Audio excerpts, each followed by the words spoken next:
December, joined by Tony Schiavone. Nigel McGuinness will be joining us at the desk a little later on, but we are diving straight into the action here tonight. Tony, a Blue League matchup in the 2025 Continental Classic. And a must-win for both men. So much on the line. It has been such a prestigious tournament, such a great tournament like it's always been. And what does Roderick Strong got to do to stay alive against Jon Moxley? That's the question. This match, part of the 2025 Continental Classic Blue League. All Continental Classic matches are wrestled under the same rule set, 20-minute time limit, 3 points for a win, 0 points for a loss, 1 point to each man in the event of a draw. But Tony, as you said, must win, make or break situation. Roderick Strong, 0 points with 3 matches remaining, a maximum of 9 potential points. Jon Moxley with 2 matches remaining, and he has 3 points right now. A victory over Mascara Dorada to start his tournament, but then back-to-back losses over from Claudio Castagnoli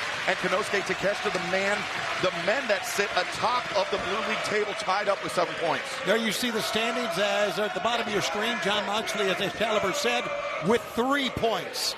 So, and Dorada with 3 points, that win. And look at this, Moxley content with trying to wrestle. I thought that Roderick would be very much more aggressive at the beginning of this. Moxley controlling the wrist of Roderick Strong, but right now let's take it to the back of Renee Paquette for a tournament update.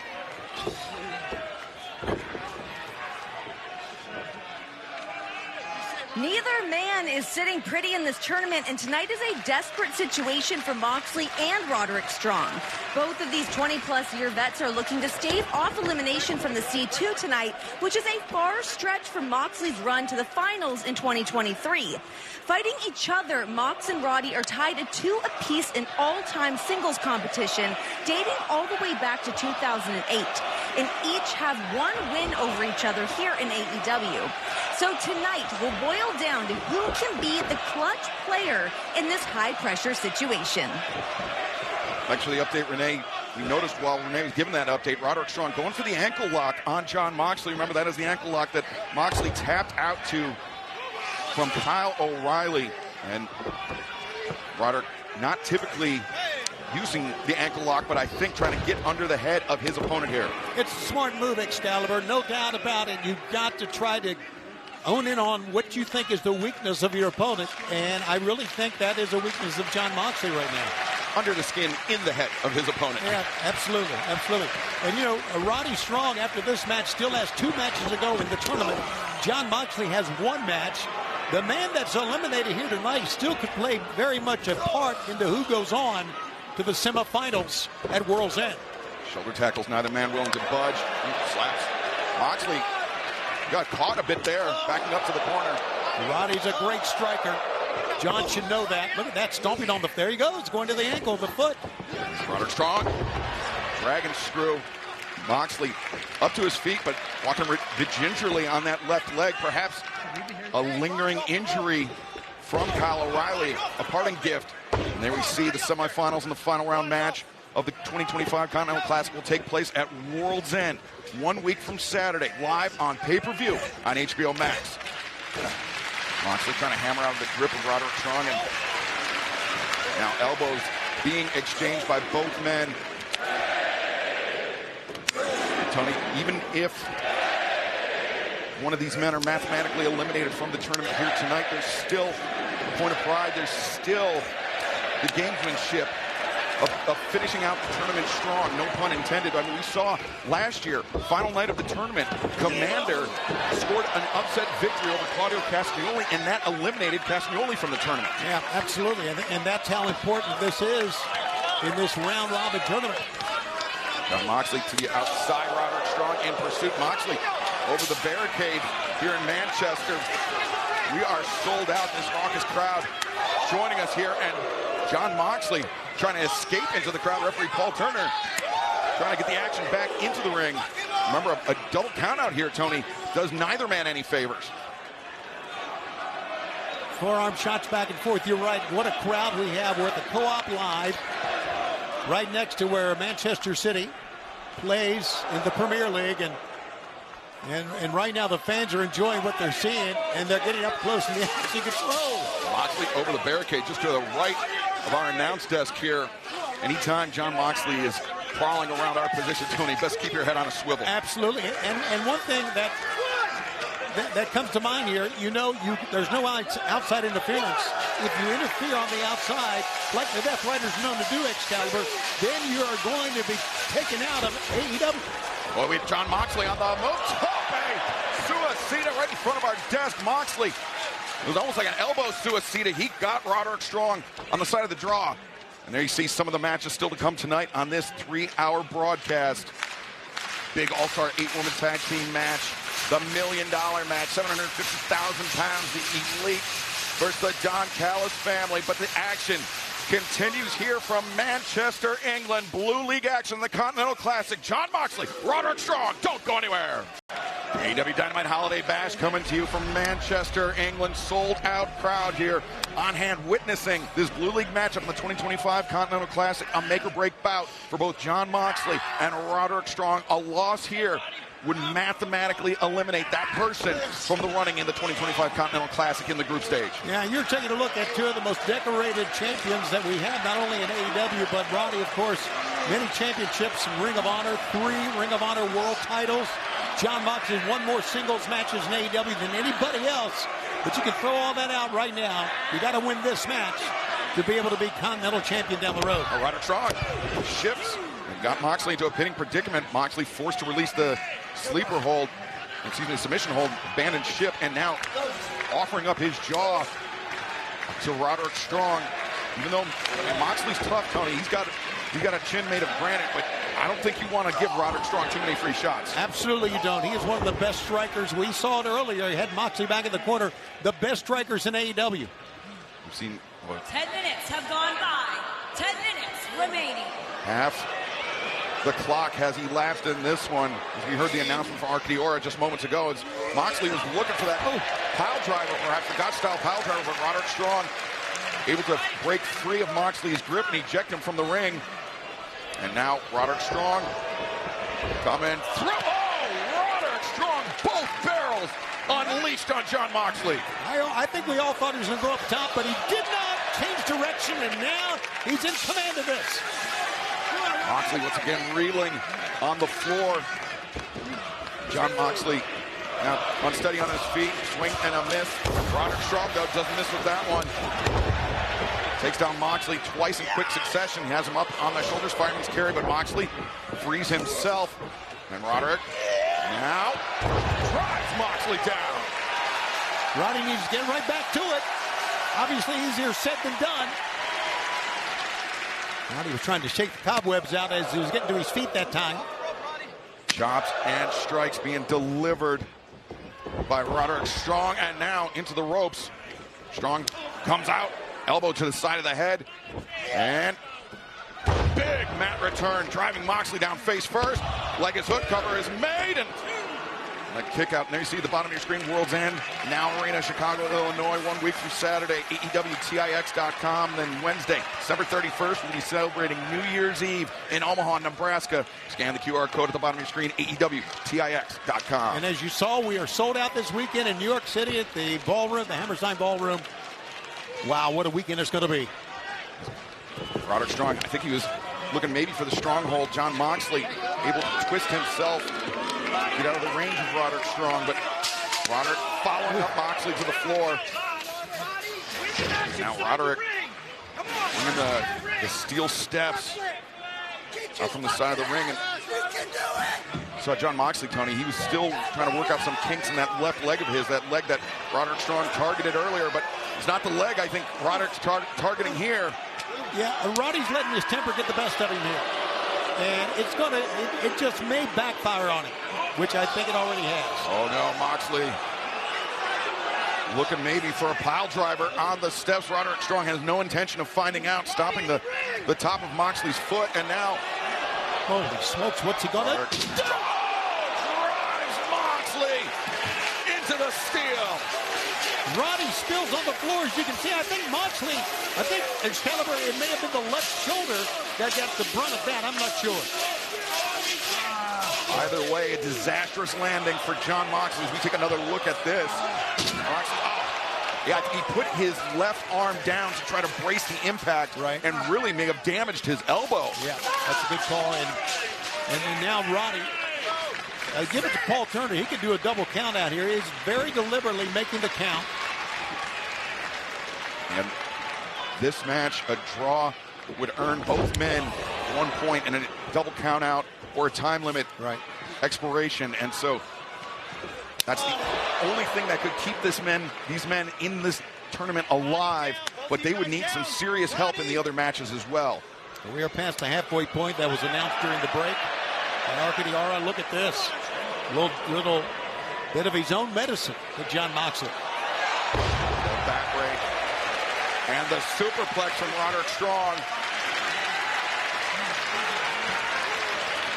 Roderick Strong now makes the cover, drapes the arm over, two, and Moxley able to kick out.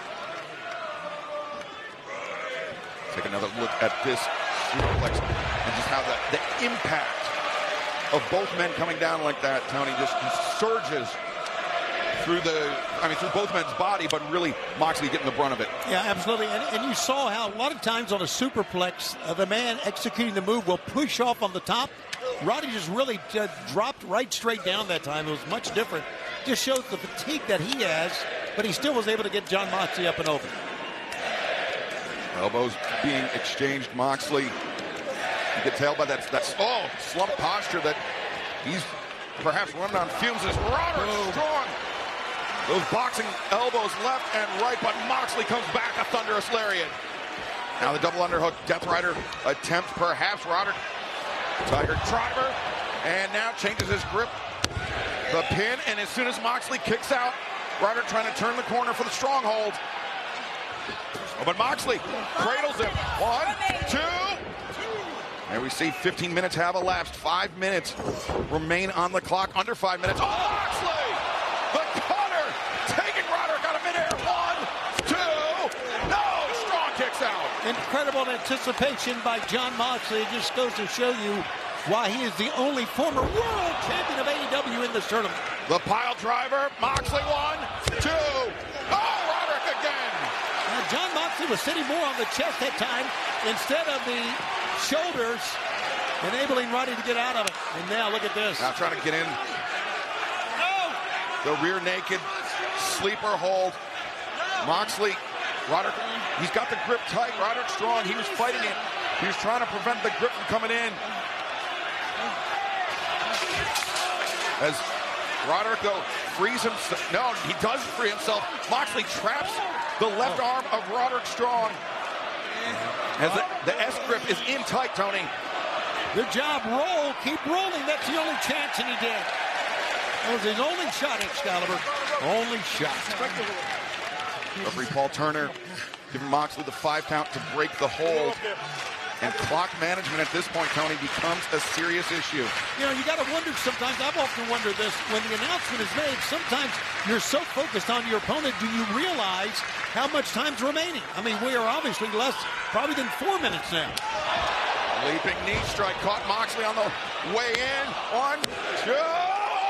Moxley fired that shoulder up off the mat, but Roderick Strong for a 3rd time looking for the stronghold, and he's got it in. Moxley in trouble. Does his tournament end right here, right now? Now you see him standing there ringside and all throughout the co-op here. Can Moxley get to the ropes? He eyed the ropes momentarily. Oh, Roddy changed his grip here, so to speak. Trying to tighten things up, but Moxley, the up kicks, now sends Roderick spilling out of the ring. Moxley already landed 1 elbow suicida and driving Roderick into our announce desk, but Roddy comes right back in. And paradigm shift! Just as Roderick Strong was charging back in. Yeah, Jon Moxley maybe could have won it right there, but he's holding his knee and his back, actually more his shin that time. Now that left leg has been bothering Jon Moxley throughout this match, but now Moxley covers. 2, Roderick Strong kicking out. The delay in the pinfall attempt may have been the only thing that allowed Roderick Strong to kick out. they have enough time to recover. Yeah, now what Roddy has left is the question here. Double underhook, perhaps the death. Rider! Oh, my God. There it was. Roderick Strong spiked on the crown of his head. Moxley collects both legs, covers, collects 3 points. Here is your winner, Jon Moxley! Unfortunately for Roderick Strong, his Continental Classic ends early here tonight, but it continues for Jon Moxley, who now has lone possession of second place in the Blue League with 6 points. There's less than 2 minutes to go, Excalibur.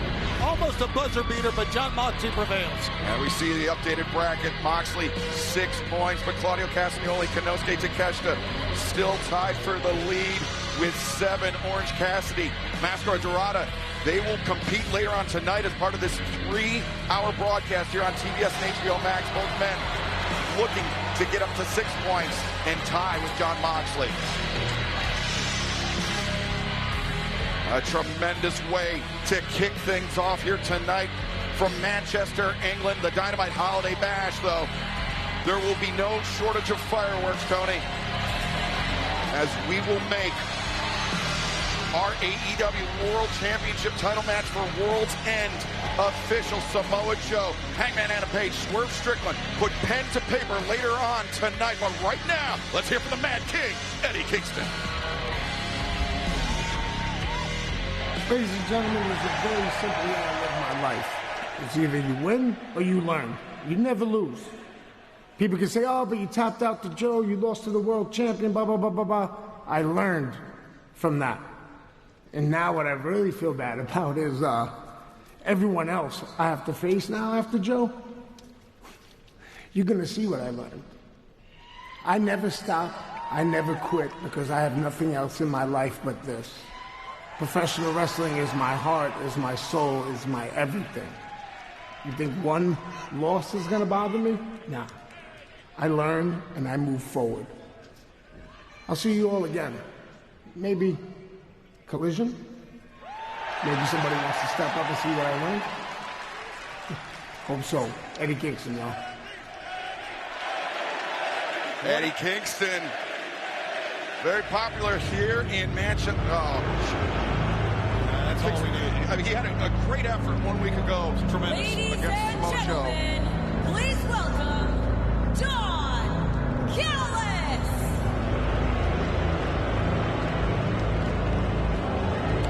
Oh, that woman stole our sign, Tony. Ladies and gentlemen, from Osaka, Japan, he is the current reigning IWGP champion and the first member of the Don Callis family. Ladies and gentlemen, Konosuke Takeshita.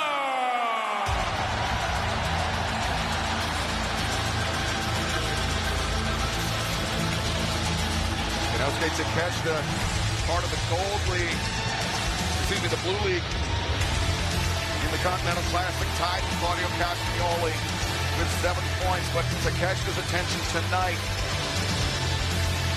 turns on the $1 million, the $750,000. His partner, He's always going to talk over you. from the Guano country of Mexico, the greatest luchador since Mil Mascaras.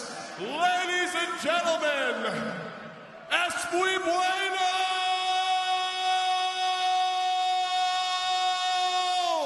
yo soy Hechicero!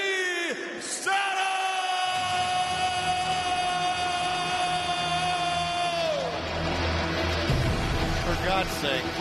The mad scientist of Lucha Libre, the alchemist of the ring, Hechicero, a very potent addition to the Don Callis family. And despite what Don says, he is not Hechicero. The man of the mask is Hechicero. Yeah, absolutely. And it just blows my mind that Hechicero, such a great tactician, is with the Don Callis family. That's a head scratch. This one is not.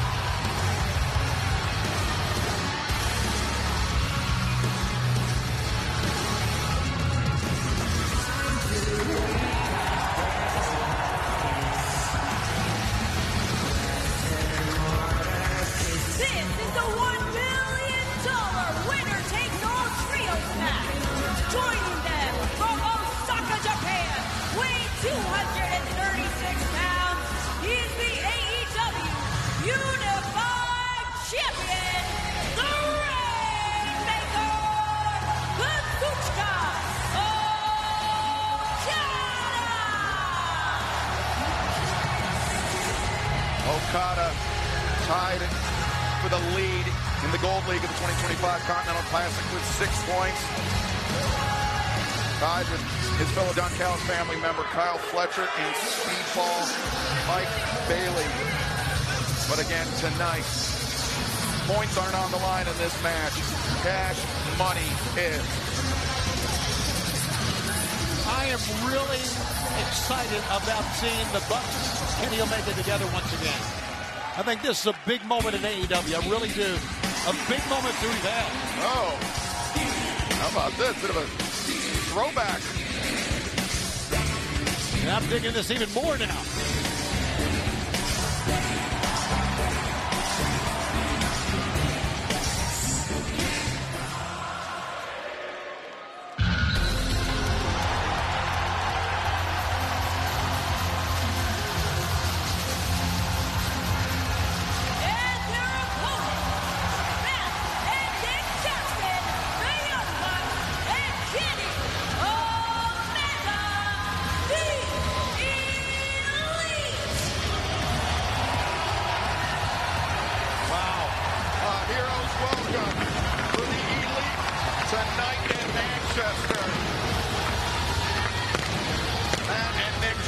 Kenny Omega reunited. $1 million on the line. Well, we heard from Kenny Omega last week, Tony. He said money doesn't matter to him. Getting his hands on Don Callis, sticking it to Don Callis is what Kenny is about. And we are unfortunately joined at the desk by Don Callis. What? I just heard the last part of that. Who's sticking it to me? Kenny Omega is Don Callis. He is out after you. Doesn't worry about the money. Doesn't worry about the $1 million. Well, I worry about the money. Well, it's my money. I earned this money. Wait a minute. The Bucks earned some money, too. The Bucks screwed me. Well, it was the Young Bucks and Josh Alexander that won that $1 million prize. I got full gear, but now the Bucks competing for the $1 million, 750,000 pounds. You got a calculator app on your phone. You can convert it to the local currency, whatever. It's a lot of money on the line here tonight on this 3-hour broadcast of Dynamite. Take a look at the talent in the ring, if you will. My goodness. Konosuke Takeshita, the man I replaced Kenny Omega with when I started the Don Callis family. It was Kenny Omega that opened the door for Konosuke Takeshita to join All Elite Wrestling a number of years ago. Takeshita, a standout at that time in DDT wrestling. Kenny Omega's former home in Japan before he joined New Japan Pro Wrestling. And it was Omega that vouched for Takeshita, opened the door for him, and it was Takeshita alongside Don Callis that really, stabbed Kenny in the back. Well, you neglect to mention the fact that he pinned Kenny twice in 6 days, a feat that has never been done before, under my tutelage. He certainly did. That was a couple years ago. Once in Wembley Stadium, and then 6 days later in Chicago, it all out. Takeshita now, went for the Takeshita line. Kenny had it scouted, and arm drag instead. Let's remind the fans, we have a 3-hour telecast of the Holiday Bash here tonight. 3 hours right here on TBS and HBO Max. Hey, it's Holiday Bash week. Now the Bucks coming in, quick tags in and out, and that's right. Collision special 1-hour broadcast this Saturday, 2:30 p.m. Eastern, 11:30 p.m. Pacific, coast to coast on TNT and HBO Max. The Bucks, low back elbow, take Takeshita off his feet. Okada comes in, the drop kick, and he gets knocked into Hechicero, but Hechicero steadies himself and look at Rick Knox allowing 2 men from the opposing team to be in the ring at the same time. Now 3. Come on. The Don Callis family would never do that, right, Don? Absolutely. Well, obviously not. We only got 1 guy in the ring right now, and it's Takeshita. He wasn't talking about now. Wow. Kenny Omega is jealous of Takeshita, I can tell you that. Oh, what about that triple team? Elite. Has anyone stopped to mention that 2 of the guys who've had the most success against Kenny Omega are both in the Don Callis family? I'm talking about Takeshita and Okada. It's almost like you built it that way, but right now this $1 million trios match continues. Don't go anywhere. $1 million up for grabs in this big time trios match. Nick Jackson trying to make the escape to his corner to tag in either Kenny Omega or his brother Matt, but it is Omega that gets the knock and Omega into action. Big hammer to the chest, 2 in a row, bouncing Hechicero around, and a third. Hechicero ducks underneath. Oh. Kick to the midsection. Remember Omega, that battle with diverticulitis. Oh, come on. Enough with that. It played a big factor. It was a life-altering situation for Kenny Omega. It was a miracle that he came back to the ring, that he's been able to compete at such a high level, Don. Oh, he's an incredible athlete. He's just completely without direction without me. If I was still managing, we'd have kicked out of that diverticulitis in a week. Oh, for crying out loud, Don. Now that's bull, and you know that. You're so full of it, but even more so with that comment. Look at Okada now. This reminds me of back in the good old days. He's just dominating Kenny Omega. Now you talk about teamwork. Here we go. Takeshita. Wait a minute. Is this teamwork, Excalibur? We talked about the simmering tensions, and the tensions, I think, are about to boil over between Okada and Takeshita with a double suplex. Okada was worried about the disqualification, Excalibur. That's why he told him to get out. Is that what the stare's all about? Of course. Okay. You know, what a crowd we got here tonight. It's one of our biggest. We had over 300 Dynamites here on TBS broadcast. Here, a sellout crowd, over 10,000 in Manchester. One of our biggest nights ever. So glad you could be with us. And as Takeshita and Don Callis doing some strategy sessions there, Don. But Kenny Omega and Kazuchika Okada, this is the first time, I believe, that these two men have ever wrestled here on Dynamite. Of course, they had that classic bout for the unified title earlier this summer at All In Texas. And really two men who've been longtime rivals in there. Without Kenny Omega, Kazuchika Okada is not the wrestler that he is, and likewise Okada, not the wrestler that he is without Omega. Yeah. Oh, man, Kenny can still go, buddy. Diverticulitis, being stabbed in the head with a screwdriver, doesn't matter. Kenny Omega is a remarkable athlete. There you go. The attacks on the abdomen by the Don Callis family, but Omega able to shake it off. A pair of rights for Okada and Takeshita, sending them down to the floor. And now Hechicero in the corner, but Omega had his back turned. In comes Takeshita. He was focused on Hechicero, where he should be, but knowing that, Takeshita's on the outside. It's going to be a smooth transition, I bet, to a tag. Omega. Well, not that smooth, but the tag was made. Tag made. Omega. The moonsault. There you go. Nick Jackson. The senton. Blind tag. Backstabber, and Matt Jackson is the legal man. The elbow drop. You don't want to let the elite get going, that's for sure. First time back together, but looks like they're recapturing the magic. Because look at the fans standing here. But Okada in. Elbows to his former friends, the Young Bucks, and a shot for Kenny Omega as well. Okada hates the Young Bucks. Really? He does. I don't think so. He told me he used them because of their position when he first came here. Never liked them. He may hate him right now after that great tandem maneuver. Hurricanrana from the Bucks, and now Kenny Omega. And the Elite.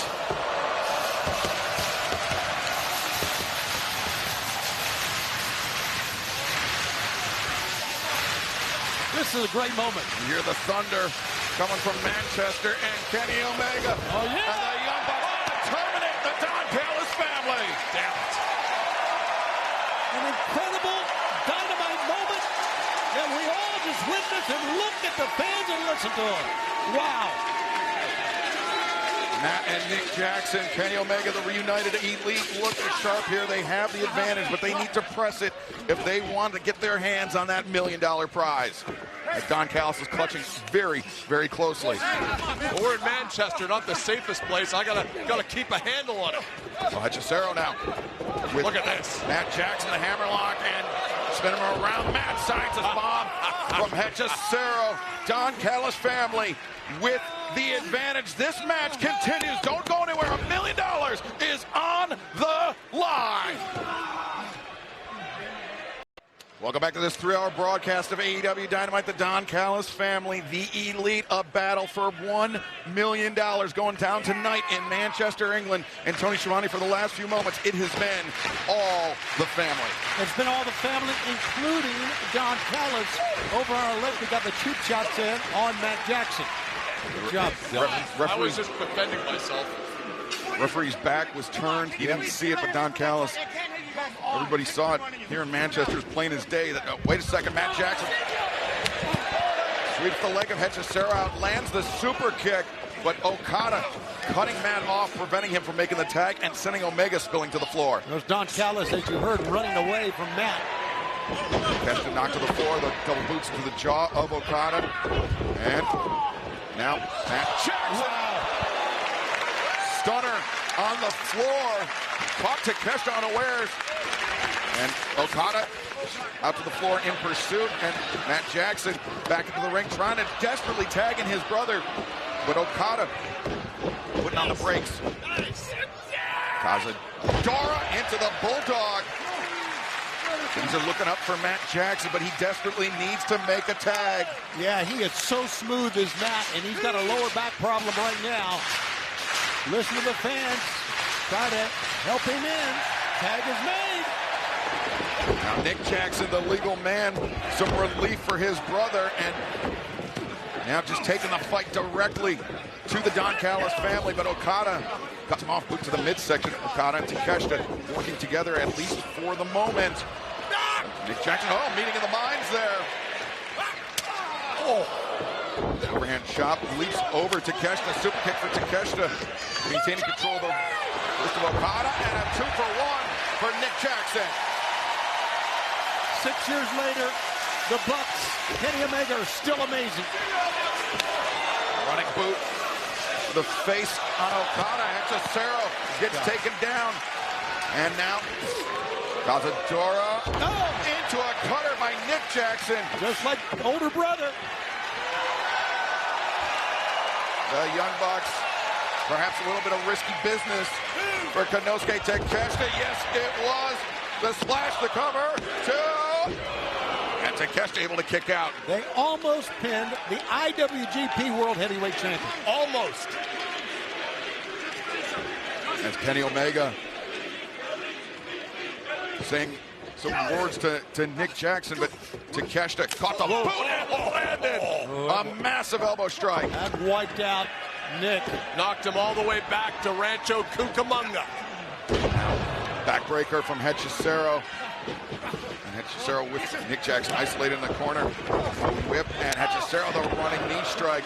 As Hechicero, that hammer lock for another mad scientist bomb. This time on Nick Jackson. But Nick able to carry himself around the momentum, and a Canadian destroyer. Hechicero got stuck on the top of his head. He is still stuck.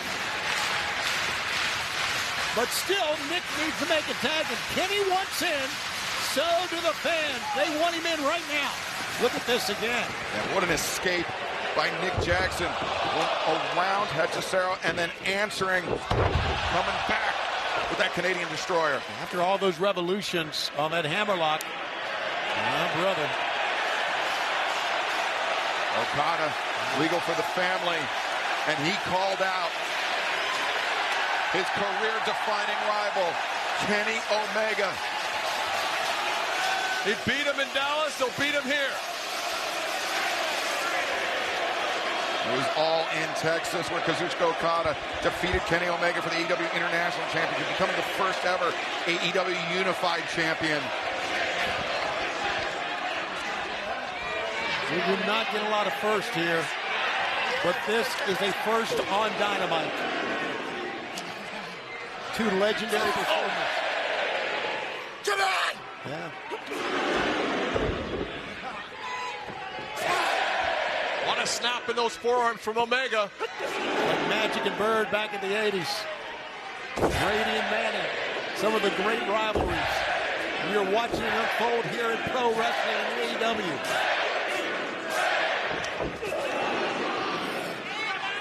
Not a change of levels with the uppercut, but Omega strikes back, the shot to the chest, blistering the Rainmaker. Omega charges in, but Okada turns around, sees him on the top, likes the drop kick for there. Omega had it scouted. Now Omega, one-winged angel perhaps. Turn. Oh, almost had him hooked, but Okada Rainmaker. No, super kick instead. Well, Omega and Okada know each other so well, and you're seeing how it develops here in the ring. Counters to the counters. And Cesaro comes in, that guillotine, leg dropping. Oh, Matt Jackson, the DDT. And Cesaro tried to change levels. Matt didn't let it happen, and now Takeshita, boom, thunder, bomb, but Omega, what a knee strike. Ever the opportunist, the spot picker himself, Kenny Omega. Well, if you got a spot, Don, you got to take it, right? In pro wrestling, you would agree with that. You got an opening? A tremendous effort here by all 6 competitors. Now tags made. Takeshita and Nick Jackson legal. Super kick avoided by Takeshita. Look to the midsection from the IWGP World Heavyweight Champion. The top prize in New Japan Pro Wrestling. But right now, Nick Jackson escapes the grip of Takeshita. Takeshita, though, He held on. for another Blue Thunder, perhaps. But, oh, wow. Tag's been made to Matt.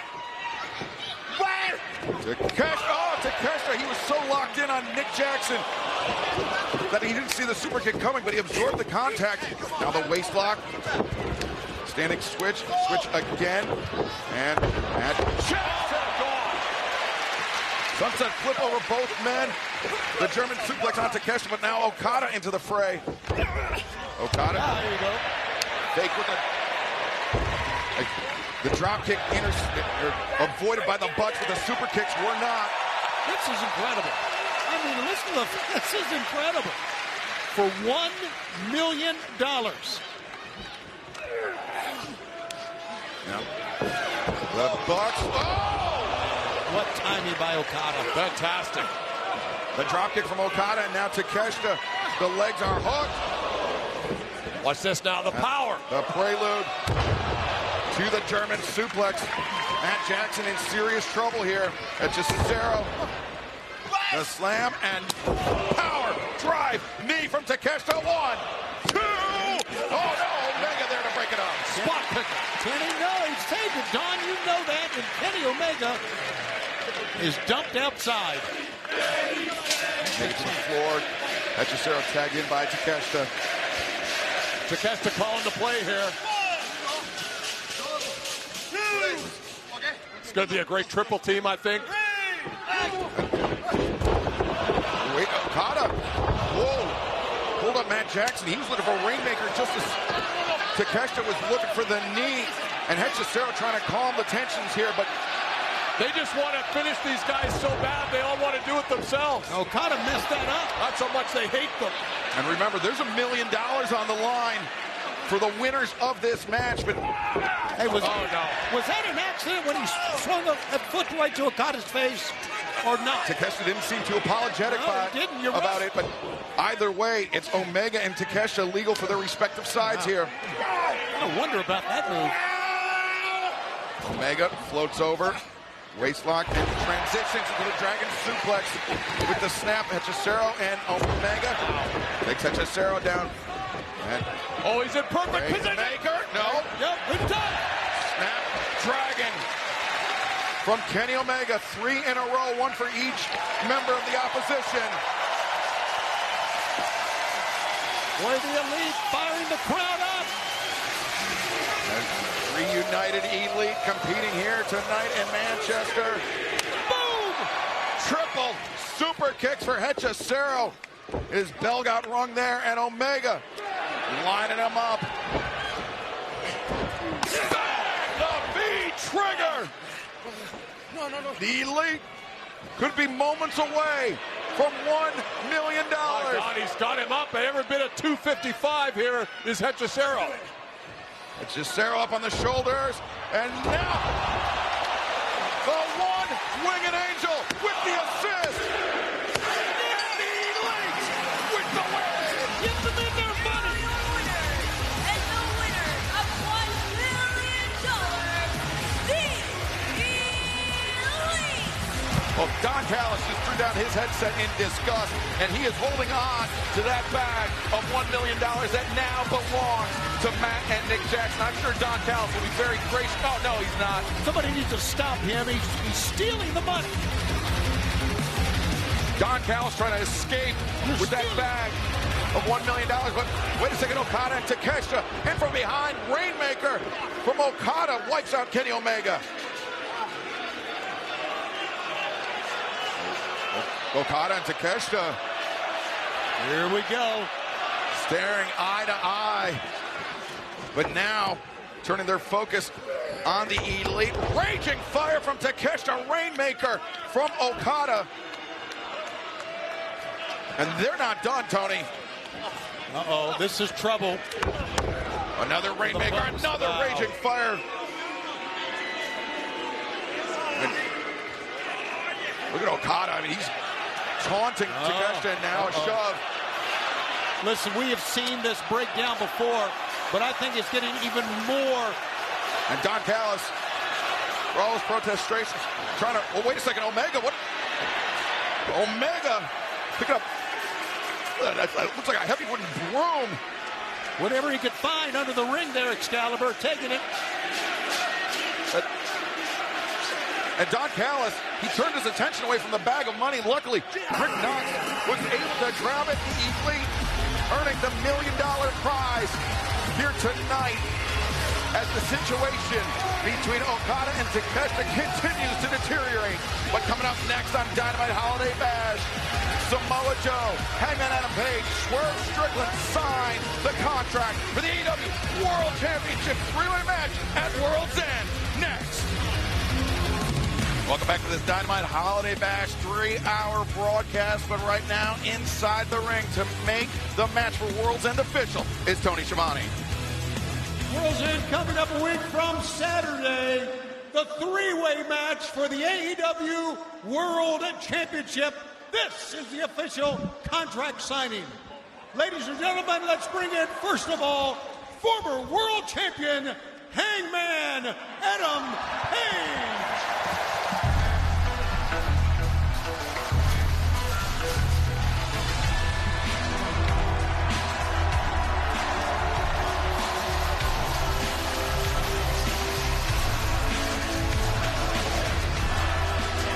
With so many combustible elements about to be in the ring together, you have to wonder how these men will be able to wait for World's End a week from Saturday. But if there is any physicality between any of these men, they will forfeit their match at World's End, forfeit their opportunity to challenge for the AEW World Championship.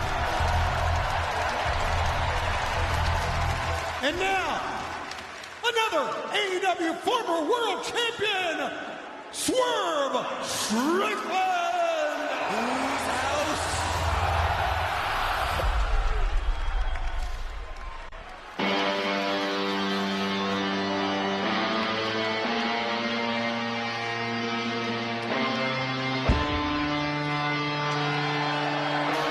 Whose house is it? Whose house is it?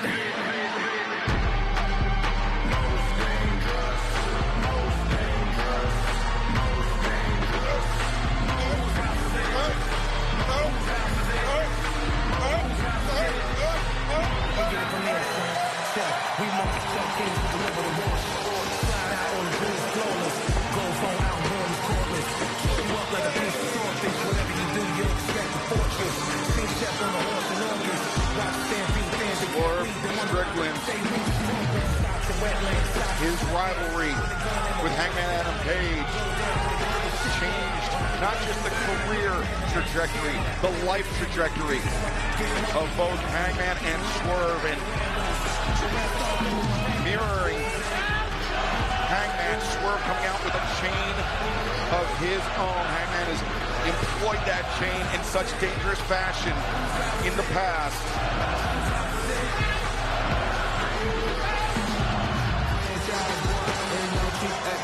And now, ladies and gentlemen, the AEW World Champion, Samoa Joe.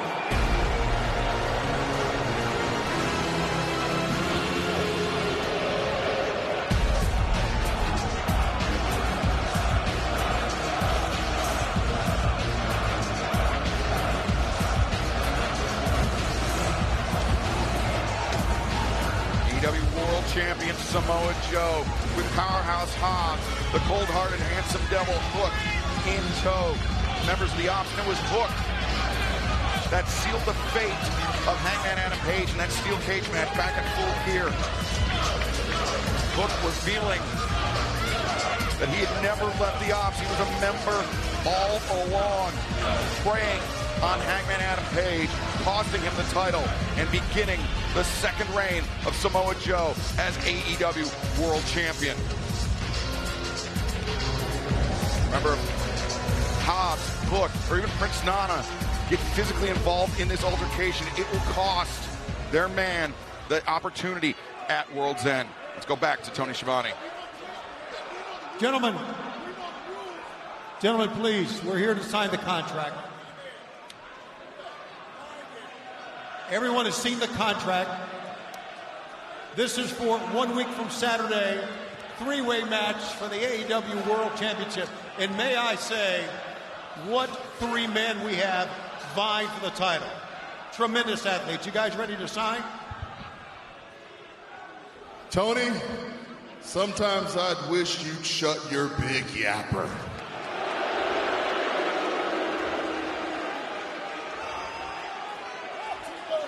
Now, gentlemen, I have to apologize. As you can see, I brought my colleagues with you, but it's for a very good reason, because you see, when it comes to the equation of the Hangman plus Swerve, well, the sum is always volatile and unpredictable. And I just wanted to make sure that everybody was safe and there was nothing out here to trigger anybody to do something stupid.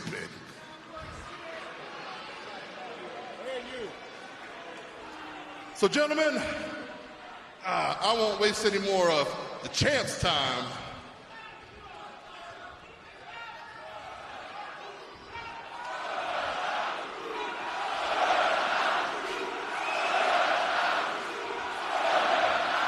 I will see both these men at World's End. I will walk out AEW champion. And gentlemen, I just hope you both make it there in one piece. You know, Joe, it's funny that you say that and you bring all this up, because let me reiterate again, I came back to AEW for the AEW World Championship at Full Gear. Now, if there was a different circumstance, a different outcome, and the finish of that match was different, I'd be coming after you, Hangman. But as I look at you right now, and you know that I know after everything we've been through, all the hell that we caused to one another, there's mutual respect here in some weird way. On top of mutual respect, there's mutual hatred for you, Joe. The last time me and you had a contract signed for that championship, you put me down badly. So bad that I had to sign that contract in a pool of my own blood. And you know how I paid you back for that? I took your championship away from you. So now I gotta jump through hoops and every obstacle that you throw at me. And you know how I'm gonna pay you back for that? I'm gonna take your championship away from you.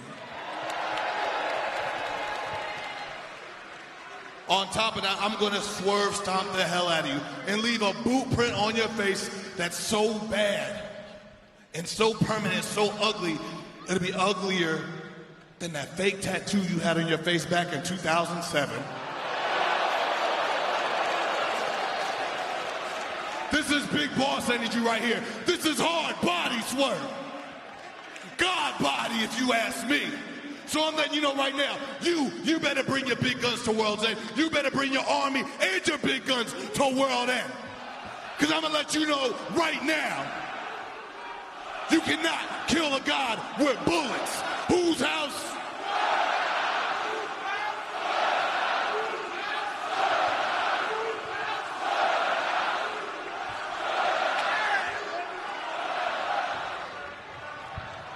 We have two signatures.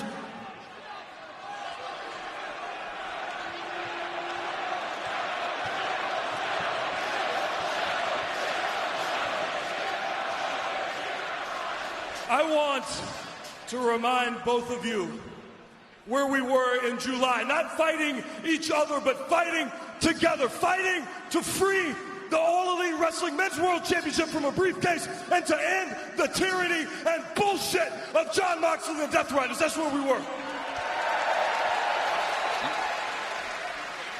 And Joe, had we figured it out, had we figured that out before you challenged Moxley for the World Championship, it could have as easily been you as World Champion. And Swerve, if we had figured out that we needed to fight together, if we had figured this out before you challenged Jon Moxley, it could have just as easily been you. But at All In, when we figured it out, when we fought together, it was neither of you, it was me. It was left to me to get the job done, and I did it, and I became the world champion.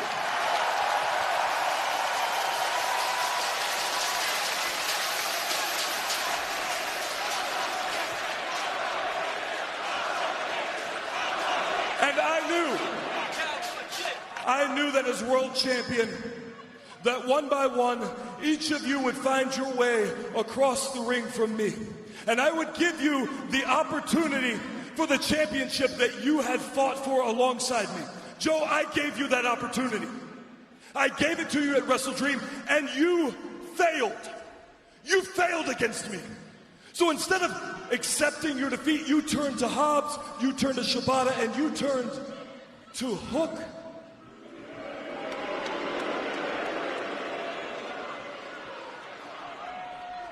Joe, you turned into what you fought against. Joe, you are worse than the Death Riders on their worst day. And you might stand here with the World Championship, Joe, but it is all that you have. Because you have no self-respect left. You have no sense of dignity. And admittedly, in the twilight years of your career, I would hate for the legend of Samoa Joe to be remembered as the piece of shit that you are today.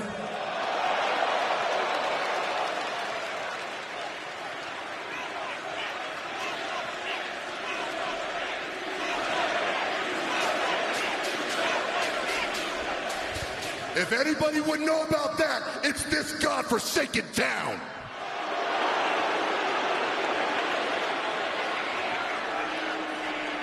As world champion, I knew, Joe, and I planned on defeating you. I planned on defending the championship against everyone who helped me. I planned on defending the championship against Darby Allin. I planned on defending the championship against Will Ospreay.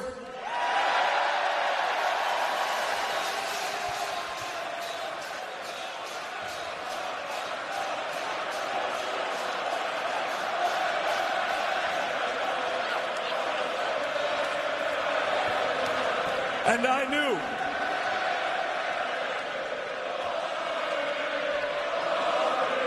knew there would come a time. I knew there would come a time as world champion when once again I would stand across the ring from you, Swerve.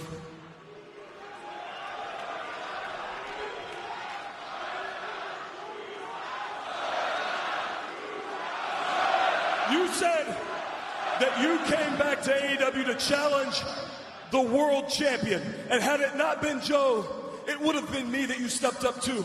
And I would have expected nothing less from you. I would have given you the championship match that you had deserved, Swerve. And had you beaten me, I would have accepted that defeat. And I would have handed that championship over to you.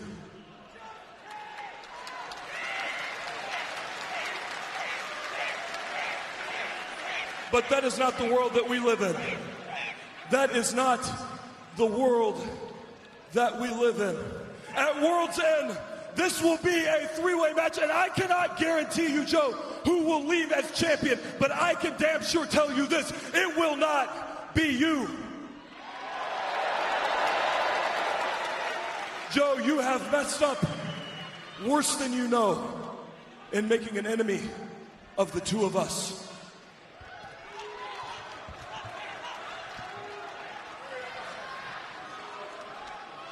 Ladies and gentlemen, we have all three signatures in 10 days at World's End, a three-way match for the AEW World Championship.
Ladies and gentlemen, MJF has just cashed in his guaranteed world title shot that he won at the Casino Gauntlet, and all in, it is now a four-way match. They get the point, Shivani. Get the hell out of my ring, you tub of goo.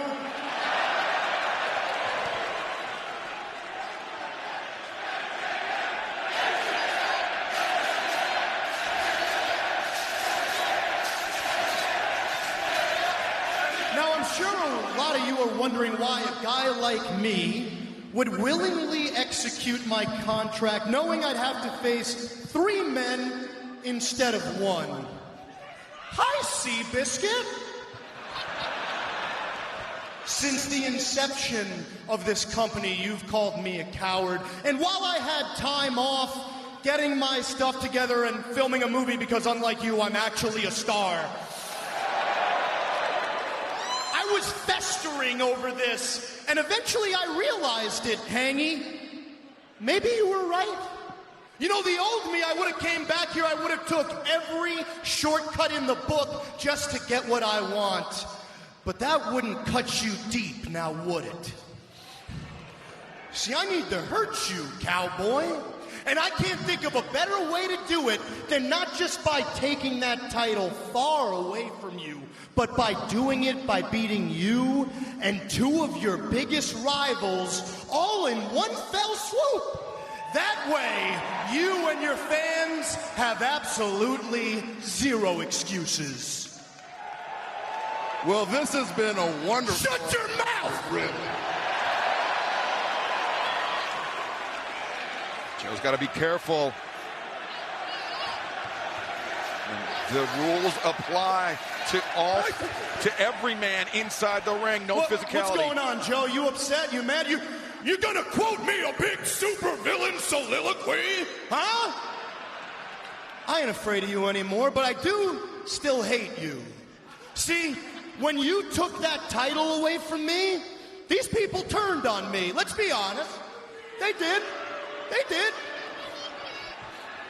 And as much as it pains me to admit it about these schmucks, unfortunately, they get to dictate who goes down as an all-time great. And I don't want to go down as an all-time great.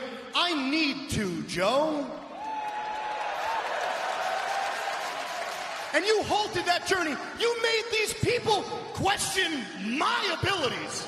Mine. Well, guess what? Your luck, it's run out, Sloppy Joe.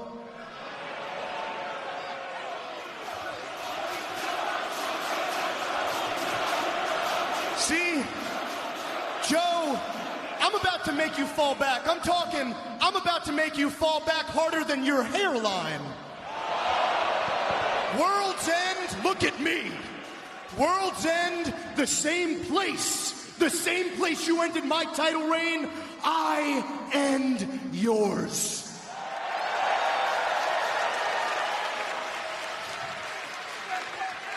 Gluteus Maximus, if there's anybody that you need to be afraid of in this ring, it's me.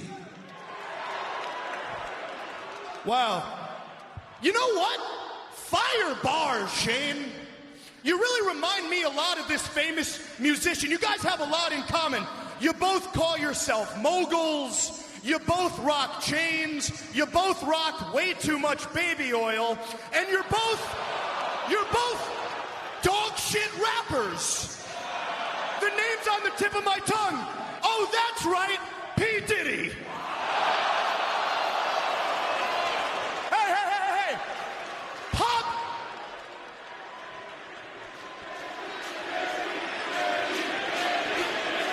Pop quiz class. Whose house? Let's talk about that, shall we? See, you people know him as Swerve. Since I was 18 years old and we were both grinding it out in the indies trying to make a name for ourselves, I've known you as Shane. I went my way to AEW, where I became the biggest homegrown star in the history of this company. And you went to WWE. Take it easy. It's a perfectly good company, gang. Your run there, however,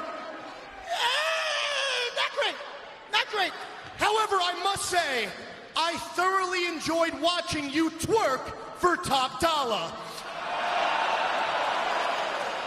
And then you came across the street. You came knocking on my door. I let you in graciously, and you went on to achieve some incredible stuff, Shane. You got freaking jacked, bro. You became a tag team champion.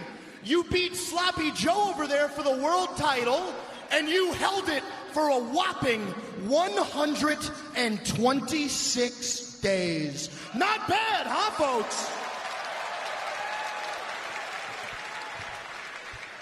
406. But hey, who's counting? Who's counting? But listen. Oh, Shane. See, now we have a problem. Because you're in my way. You're biting the hand that feeds you. You're swerve stomping around like you own the damn place. You've been a very messy tenant. So no, this isn't your house. This is my house. The rent is due, and the devils come to collect. Ladies and gentlemen, you can call me Michael Corleone, because in one night, I'm about to handle all my family business. December 27th, Chicago, Illinois, World's End, I get back what is rightfully mine. My Triple B, my AEW World Championship.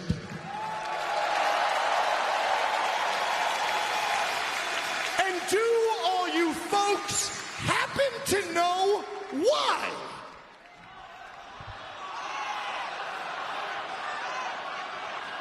It's because my name is Maxwell Jacob Friedman, and I'm better than you. An explosive return by MJF. And in a single stroke of his pen, he has turned the AEW World Championship title picture on its head. The four-way match at World's End is official. Hangman Adam Page, Swerve Strickland, Samoa Joe, and MJF. Things are tightening up in the Continental Classic, but our goal stays the same. It's jet speed in the finals, so it's time for us to lock in. Yeah, man, it's definitely time to lock in, and I've been icing up the last few days because you put a little extra mustard on those kicks the other day. Hey, you made me earn it, but now we got momentum. I'm coming off the two biggest victories of my career against Cal Fletcher and against one of the best wrestlers in the world, Kevin Knight. And this Saturday in Manchester, it's me and Jack Perry, so I'm going to keep it going. Hey, man, you keep riding that momentum because I need to remind the people and myself that I am the man that did what Mount Everest couldn't. And I took Darby Allin right out of this C2. So I'm going to take that same energy and bring it to Okada this weekend in Manchester. And soon, we'll have that jet speed finals. Let's get those W's. Let's do it. Jet speed up.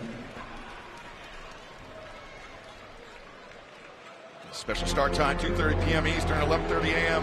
Pacific for Collision this Saturday. Big matches in the Continental Classic. This is an 8-woman tag team contest scheduled for one fall.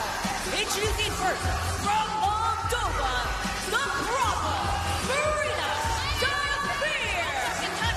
Marina Shafir headed to the ring. I mean, we are still reeling from the appearance of MJF. We'll touch more on that in a moment, but back to the ring at Archiora. Joining her from Thessaloniki, Megan Bain. Megasis Megan Bain, she and Marina Shafir, a very potent, very formidable team in the inaugural AEW Women's World Tag Team Championship tournament, but ultimately defeated by Toni Storm and Mina Shirakawa. Next from Dallas, Texas, she is the Ring of Honor Women's World Champion, the Fallen Goddess, Athena. Athena now more than 1,000 days as the Ring of Honor Women's World Champion. An amazing stat, it really is. And from Boston, Massachusetts, she is the TBS Champion, the CEO,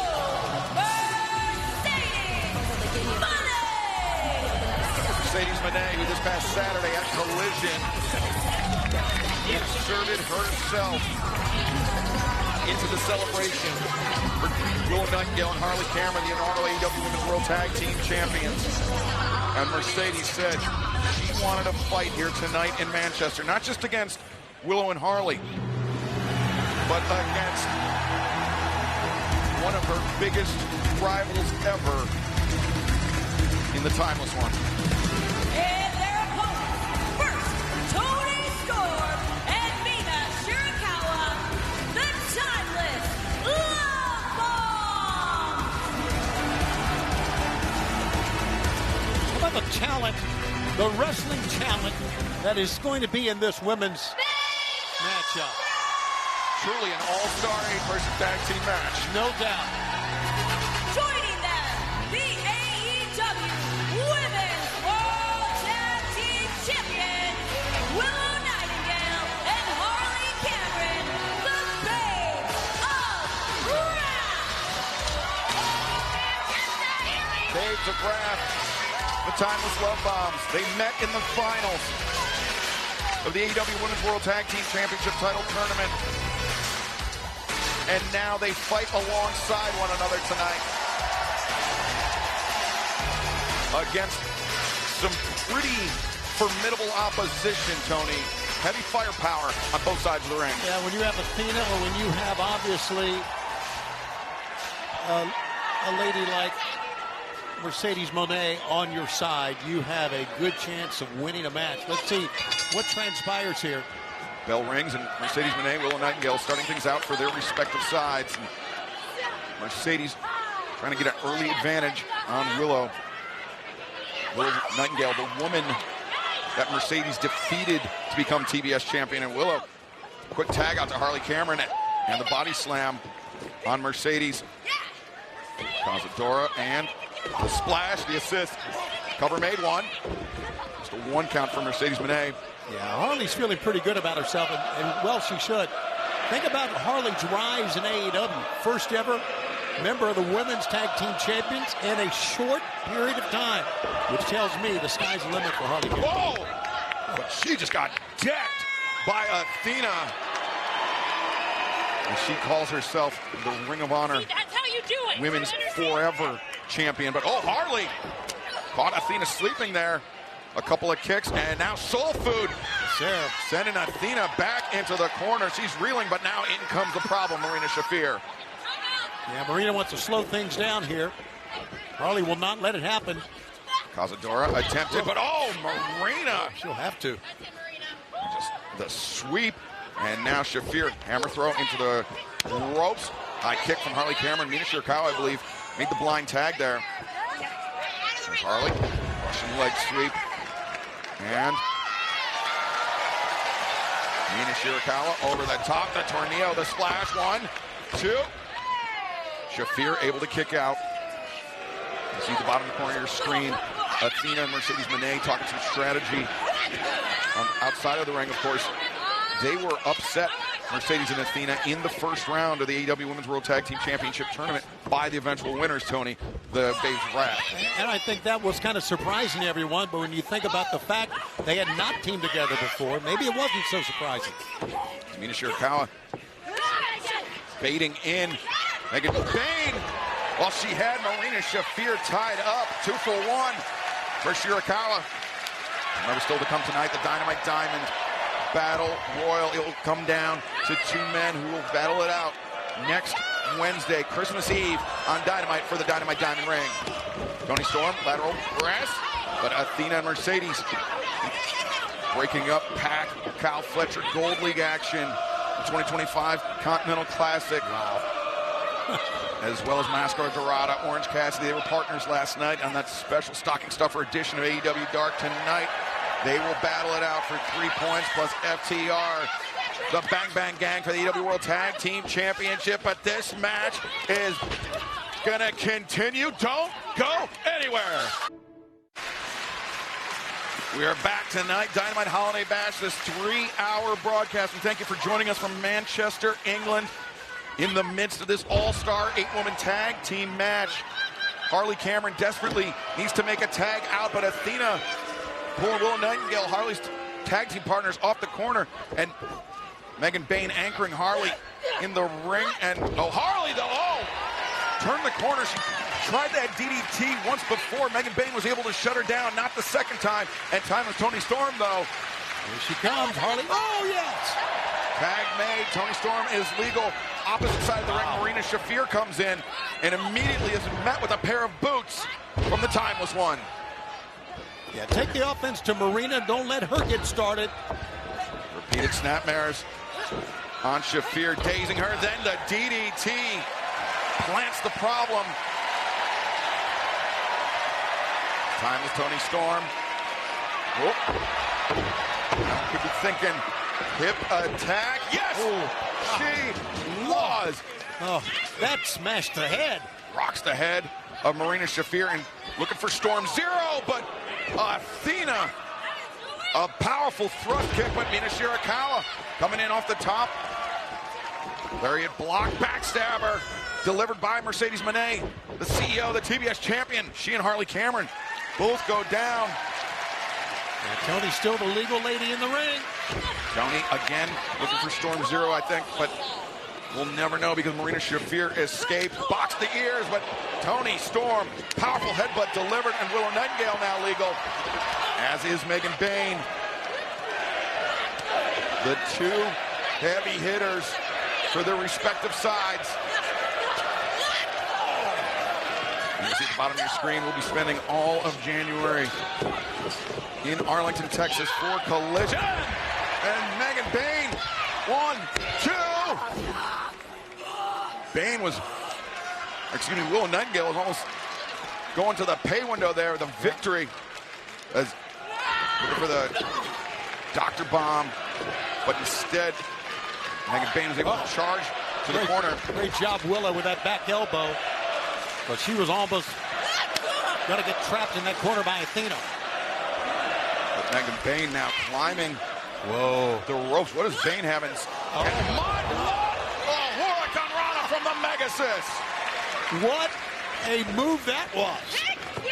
But Harley. Harley showed some power. That sends Bane packing. Line tag made. Marina Shafir was tagged out by Athena. What you gonna do about that? Oh, Tony Storm. The hip attack sending Shafir to the floor. Mina Shirakawa throwing her body on the line. But meanwhile, Athena from behind. Remember, Athena, the legal woman for her side. Now Mercedes, legal as Athena. Wow, Athena. How about that? For getting some. Got that little extra boost off the apron. She sure did. Oh, my.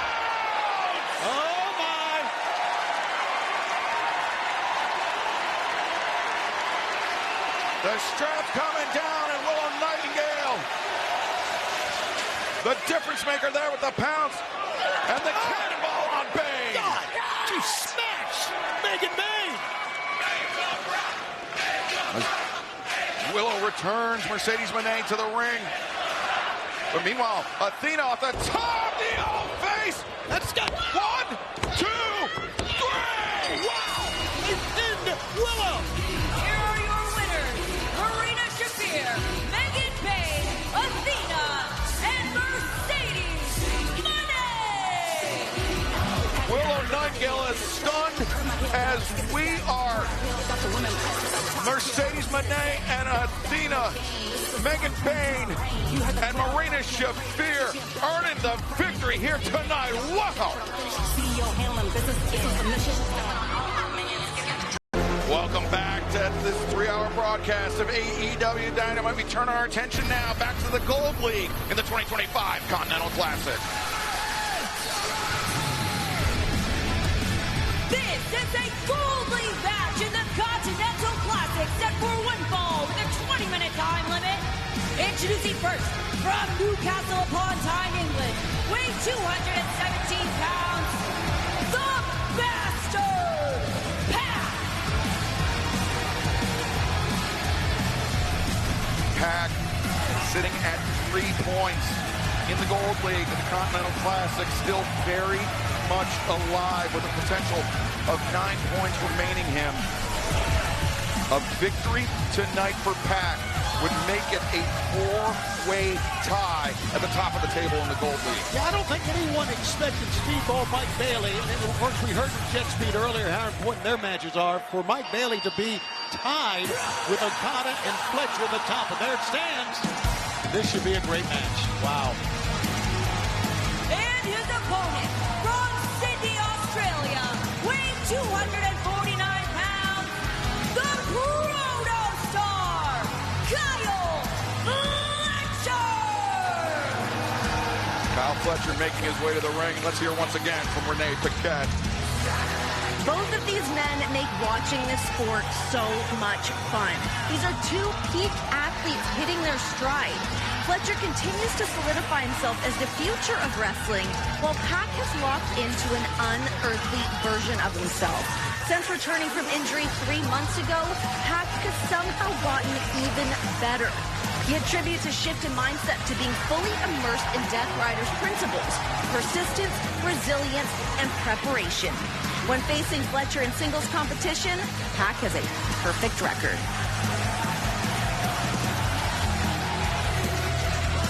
Well, thank you for that, Renee. Great analysis, great reporting. And remember, all Continental Classic matches contested under the same rule set, 20-minute time limit. Everyone is banned from ringside. 3 points to the winner of the match, 0 points to the loser. In the event of a draw, both men walk away with 1 point. We saw our opening contest tonight, Tony, the Continental Classic match between Roderick Strong and Jon Moxley in the Blue League. I mean, he was getting down to the wire. He was getting very close to that 20 minutes. Yeah, and if you take a look at what's happening here tonight, very, very important for Pac. You saw his focus as he was looking at his opponent. There you see our standings. Fletcher, of course, in that 3-way tie that you talked about.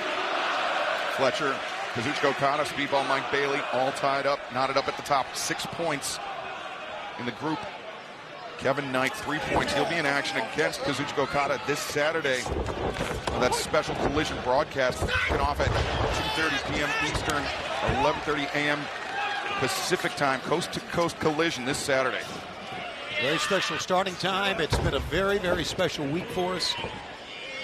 And I just think that if Kyle Fletcher is overconfident, he wrestled with a lot of confidence, as you know, he's going to get in trouble. It seemed like he just assumed that he was going to walk away with a perfect record. Sure. In the Gold League last week, the way he was talking about Speedball Mike Bailey, he was already eyeing the semifinal round. And remember, Fletcher, he made it to the semifinals last year. He's done it before. He could do it again, but he won't do it again with a perfect group stage record. Yeah, he won the Blue League last year with 12 points, then lost to Will Ospreay in the semis. And so he's proved himself to be a very good tournament wrestler. Jack Perry be in action this Saturday. And special broadcast to Collision, looking to get his first points on the board in the Gold League. Scoop and the slam. A little bit of frustration coming out of Kyle Fletcher, who, after having that arm attack by Pac, back elbow, well placed on the jaw, and the bastard leaps over, springs to his feet, and basement drop kick was avoided by Fletcher. Lariat was avoided by Pac. He comes back, Hurricane Rana. Pac combines speed and just power, and he's going to take flight here. Watch out. Oh. The baseball slide avoided, and Pac sent for a loop by Fletcher. The rise of Kyle Fletcher in AEW has been phenomenal. Fletcher, man, what an impact. Sending Pac spinning. The Ride here is a tag team partner with Mark Davis, and just has really set the world afire as a single competitor. Yeah, unfortunately for Mark Davis, he went down with a few injuries, but that opened the door for Kyle Fletcher to really blossom, to show his potential as a singles wrestler. 114 days as the TNT champ. Jawbreaker by Pac. Fletcher looking to close the distance, but spills over the top into our announce desk here. It's trouble. As Pac lunging in with that boot to the jaw of Fletcher. And now diving Hurricane Rana. Pac with so much speed. So quick. Snap that Hurricane Rana. Getting a lot of momentum running from the apron. And there's the 10 count on the floor. Both men have to be cognizant of.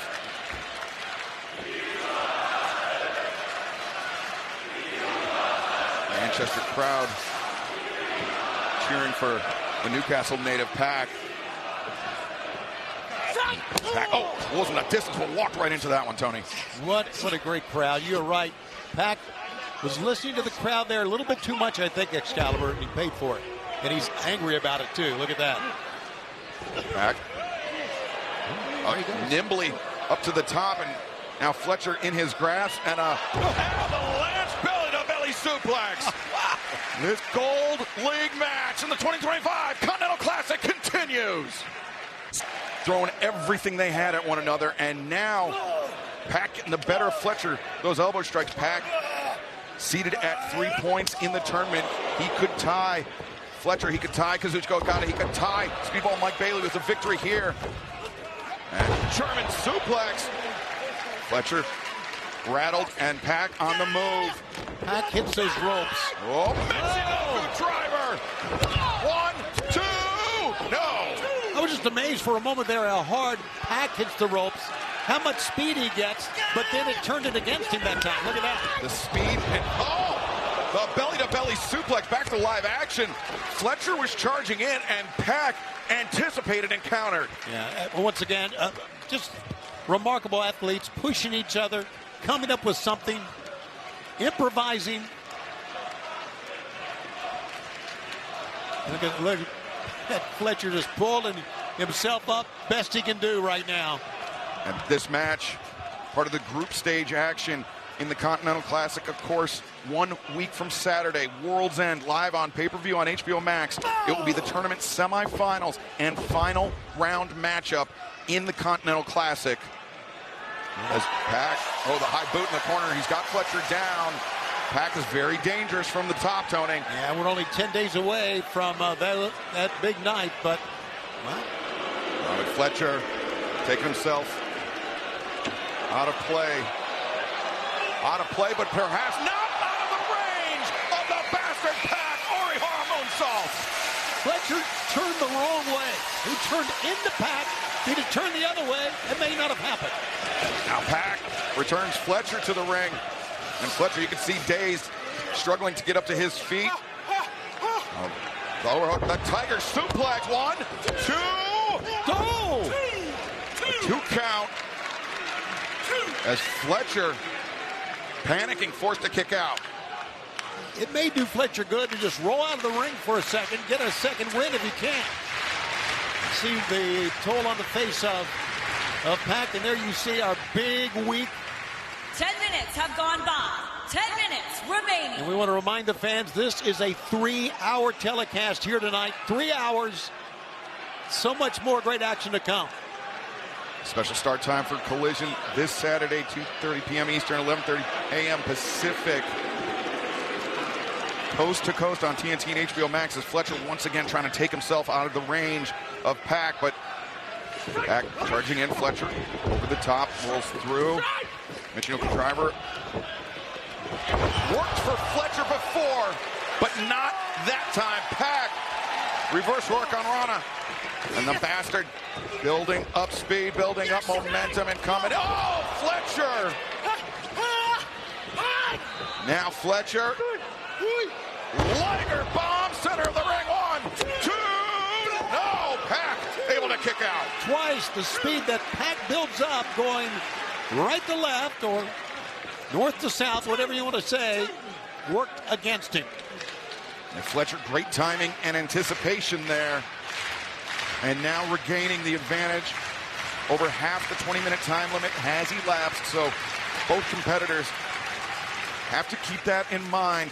3 points on the line, 3 points for the winner. Both men just pulling themselves up on either end to get to a standing position. Fletcher closes range with the boot into the jaw. He's going for it. He's going for it. Sheer drop brainbuster, no. Pac lands on the apron. Guillotine for Fletcher over the top of Pac. Now the springboard. Oh, Fletcher too strong. Pac on the shoulders, and Pac, look at this, manipulating his positioning. A standing brutalizer is locked in as Fletcher down to a knee. Oh my, Fletcher is fading. No, he's not. Or is he, Anthony? Fletcher up to his feet and to the ropes, but no. Pac rolls him through, flattens him out. Arm is trapped, as is the head. Brutalizer is cinched in as Fletcher trying to use those long legs to make it to the ropes, but can he? Can he force this break? I don't think he realized how close he is to the ropes. Oh, Fletcher, his face is closed. He is fading. Pac. There's the boot on the bottom rope to force the break. He was right there. He didn't realize it, but as he was going out, seemingly, the foot hit the bottom rope. Some frustration on the part of Pac, but he needs to keep his foot on the gas. As for the third time, Pac building up speed, building up momentum, and a lariat. Dex Fletcher, 1, 2, no! You know, after the brutalizer and after the foot on the rope, I thought for sure that lariat did it. Damn, Kyle Fletcher just hangs in there. Fletcher's tough, but Pac is so dangerous from this position. Perched on the top rope. Oh, God. Fletcher kicking at the leg, and Pac makes a tumble. And now Fletcher, a third kick to the jaw. Pac may be out here. Fletcher wants to make it a certainty. Sheer drop, brainbuster. Fletcher, 1, 2, 3. Pac is alive! Pac is alive! Can you believe it? Fletcher was certain that he was about to be the first man in the 2025 Continental Classic to reach 9 points. But the bastard Pac is still alive, as you said. Yeah, but right now Fletcher cannot stop. Keep the offense going if you want to win it. Don't let Pac get a breath. Fletcher, thick and turnbuckle brainbuster, but Pac, knee to the head, shots to the body, trying to escape the grip of Kyle Fletcher, hammering with those elbow strikes. Yeah, right on the back of the head, on the neck of Fletcher. A headbutt, but Kyle Fletcher doggedly hanging on. Brother, this is scary. Pac, what does he have in mind here?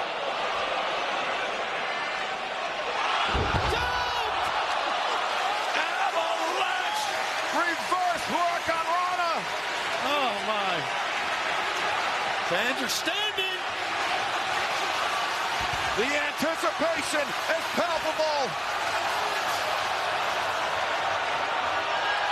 Black Arrow! And 3 points to the Bastard. What a win. Here's your winner, the Bastard Pac. Wow. Wow, how about this? Interesting position the Gold League finds itself in, Excalibur. Here we see the updated standings. A 4-way tie at the top of the table. 6 points for Kazuchika Okada, Speedball Mike Bailey, Kyle Fletcher, and now the Bastard Pac. But fans, don't go anywhere. Coming up next, it will be the Dynamite Diamond Battle Royal.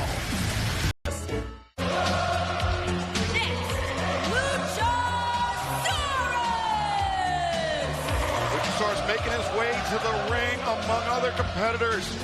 We've got Ace Austin, Shelton Benjamin, Anthony Bowens, Max Caster, Josh Alexander, Mark Davis, all set to compete in this Dynamite Diamond Battle Royal. It will come down to 2 men who will face off next Wednesday night, Christmas Eve Dynamite, for control of the Dynamite Diamond ring. Up next, Brody King and Bandito. Well, former World Tag Team Champions, of course, Bandito, ROH World Champ, and we've also seen members of, if I can still... Wait a second. Jurassic Express. From behind. Oh, brother. Bishop Khan, Toa Leona, and Ricochet in tow. The attack on behind on the former AEW World Tag Team Champions. Yeah, the national champion, of course. Ricochet trying to get himself a world title shot. It'll be Maximum Carnage in January, when the winner of the Dynamite Diamond ring next week will earn their shot at the AEW World Championship. And as Ace Austin going directly at Ricochet. And we know now, Tony, that AEW World Championship match at World's End coming up in 10 days' time will be a 4-way match with the inclusion of MJF. Yeah, that was absolutely, that was incredible. The fans went ballistic when MJF came out. Now, the question is, who's going to be the last man standing here? Take a look at these 2 big guys. Remember, this is a battle royal. You have to be thrown over the top rope with both feet touching the floor. But unlike other battle royals, this will come down to 2 men who will meet in a singles match 1 week from tonight at Dynamite. We've got 4 referees, 1 on each side to make sure. Soros has took down Ricochet, and Shelton Benjamin took down Bandito, and now Josh Alexander, Mark Davis from the Don Callis family. Take a look at Big Luchasaurus, former World Tag Team Champ. It's going to take more than 1 man, I think, to throw that guy over the top. Anthony Bowens, Max Caster, in better times as the Acclaimed, also former AEW World Tag Team Champions.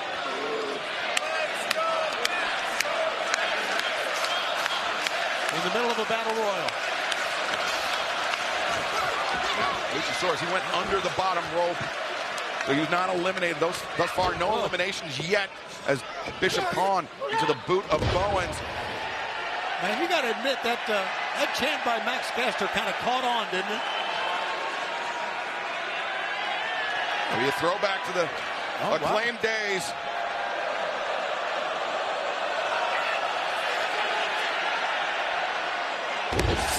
Mr. Me Timbers. Wait a second. We saw the Elite reunited earlier. And, oh, no. Oh, they went. Ricochet makes the first elimination of the match, and Max Caster thrown over the top, both feet touch the floor. His battle royal ends right there. So much for the best wrestler alive. He'll get another shot maybe one day. The Demand thought they had control of the ring, but Shelton Benjamin taking Khan and Leona out, and Ricochet once again underneath the bottom rope. Benjamin through the middle rope. Ricochet just ran behind our announce desk trying to get out of the range of Shelton Benjamin. Meanwhile, back in the ring, Ace Austin trying to take on two members of the Don Callis family. Ace Austin wrestled a very, very smart battle royal there. Look at that. Leg sweep on Josh Alexander could be the start of a very big night for the Bang Bang Gang. Remember, his partner. Oh, Ace Austin. Maybe not. Huh? Put the commentator's curse on him, did I? Yes, you sure did. I still think my favorite in all of this is Shelton Benjamin. Just a phenomenal athlete. Now, once again, he did not go over the top rope to the floor there, so he's still in it. Ricochet now in the grip of Anthony Bowens. Neck breaker. Get your bold ass up!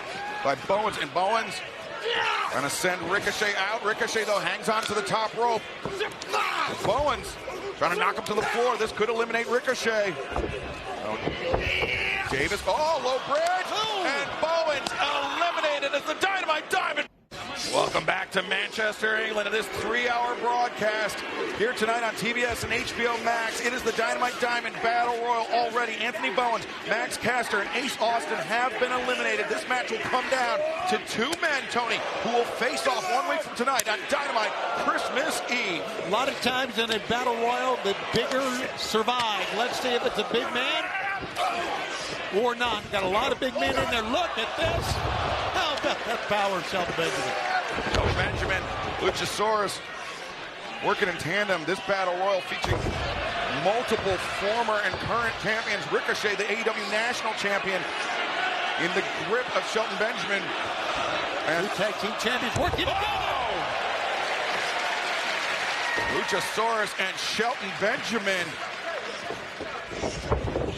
Well, Benjamin elevated over by Mark Davis and Josh Alexander. Oh, no. Alexander ends the hopes of Shelton Benjamin, but Mark Davis goes out, as does Luchasaurus. Wow, the elimination's coming fast here in the last few moments. Luchasaurus, Shelton, and Mark Davis all eliminated. Well, once again, GOA, Ricochet still alive. A walking weapon, still alive. 6 men remain in this Battle Royal. The last 2 will face off for the Dynamite Diamond ring 1 week from tonight.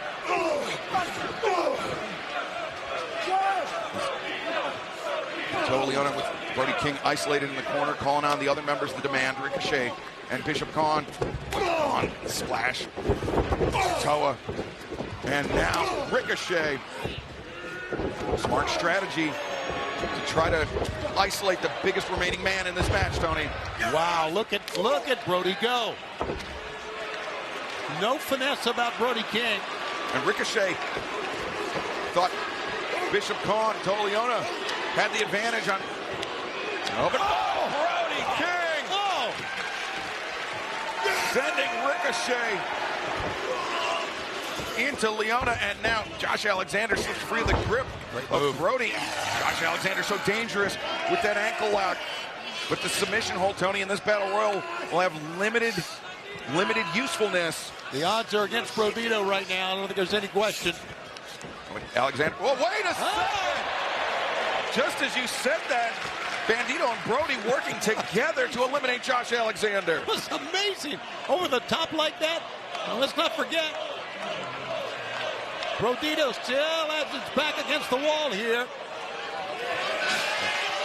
It was Ricochet that was against the barricade. And Toa Liona, though, sending Sending Brody over the barricade to the outside. Right now, there's only two men to be left, but right now it's 3-on-2. The demand against Brodito. Bishop Khan slips free. The grip. Oh, Bandito. He's in trouble. Yeah, came perilously close to getting sent over the top. As now Khan, fireman's carry, trying to send Bandito to the floor, but Kamakiri staggers Khan back up, but Toa Leona, I'm not sure Bandito realizes it. Wait a second, Brody! Oh no, Brody! Eliminating Toa Leona, but also eliminating himself in the process. Only 3 men are left. The odds are still against Bandito.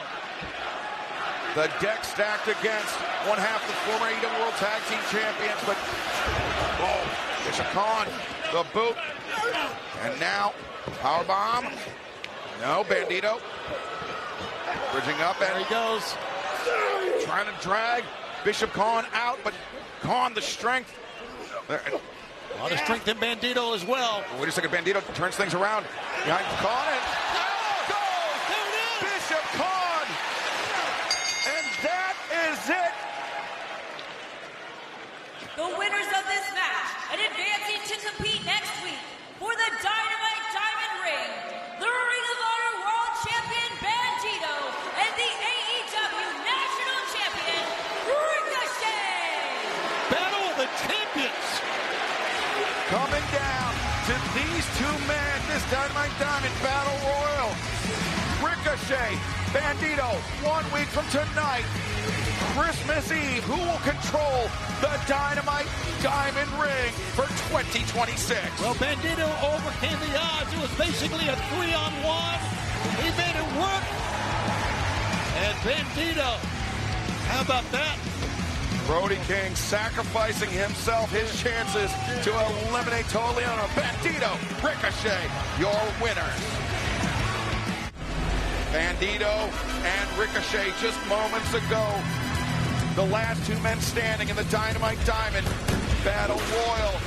They will meet 1 week from tonight. Christmas Eve Dynamite for control of the Dynamite Diamond Ring. We thank you for joining us for this 3-hour broadcast. I'm Excalibur, joined by Tony Schiavone. We still have much more action here to come, including continued action in the 2025 Continental Classic.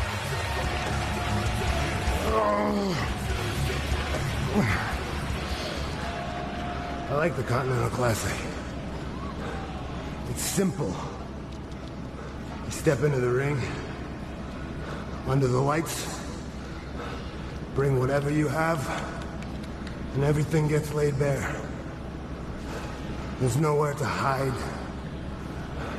The deeper we get into this tournament, the more it reveals about somebody.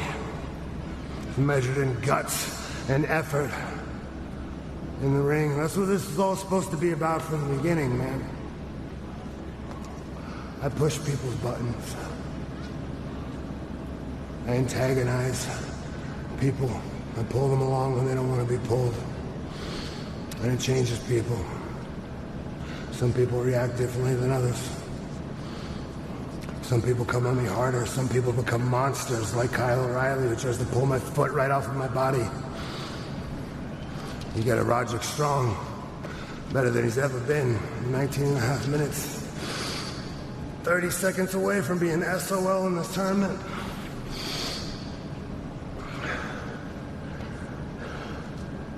Uphill climb against the elite of the elite for the rest of this tournament. Whatever happens, happens. I just want to know that when it's over, I didn't leave any bullets in the chamber. I left it all out there. All of it. Jon Moxley's Continental Classic hopes are still alive by virtue of his victory earlier tonight by Roderick Strong. And we want to welcome our broadcast colleague, Nigel McGuinness, to the desk here tonight. Well, actually, before we do that, Nigel, let's go to the ring in Arcadiora. This is a Blue League match in the Continental Classic, set for one fall with a 20-minute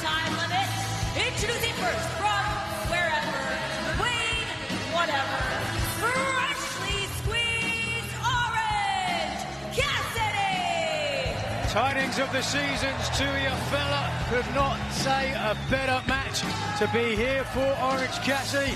We're going to move forward with 3 points, which, let's be honest, he really needs. Orange Cassidy seated at 3 points, as is his opponent. A potential of 9 points left for these men in the tournament. Cassidy making his way to the ring in a way that only he can. We see the look, the group stage, the Blue League standings. Claudio Castagnoli, Konosuke Takeshita tied at the top with 7 points. Jon Moxley earning his 6th point earlier tonight. For both of these men, it really is do or die now. They've got to get out the gates. And his opponent from Mexico City, Mexico, weighing 167 pounds. He is the CMLL World Trios and historic welterweight champion, Mascara Dorada. Gentlemen, you're looking at 2 men coming off a big win. If momentum is anything, and I really do believe that it means a lot in a tournament like this. Both men have the momentum. Who's going to have it moving forward? There's certainly something to that, coming into a match with a victory most recently. But it wasn't just a victory, though, with Orange Cassidy. Cassidy suffered significant damage to his back. Roderick Strong took it out of him, certainly, as Claudio had done prior. So one wonders how the back will hold up.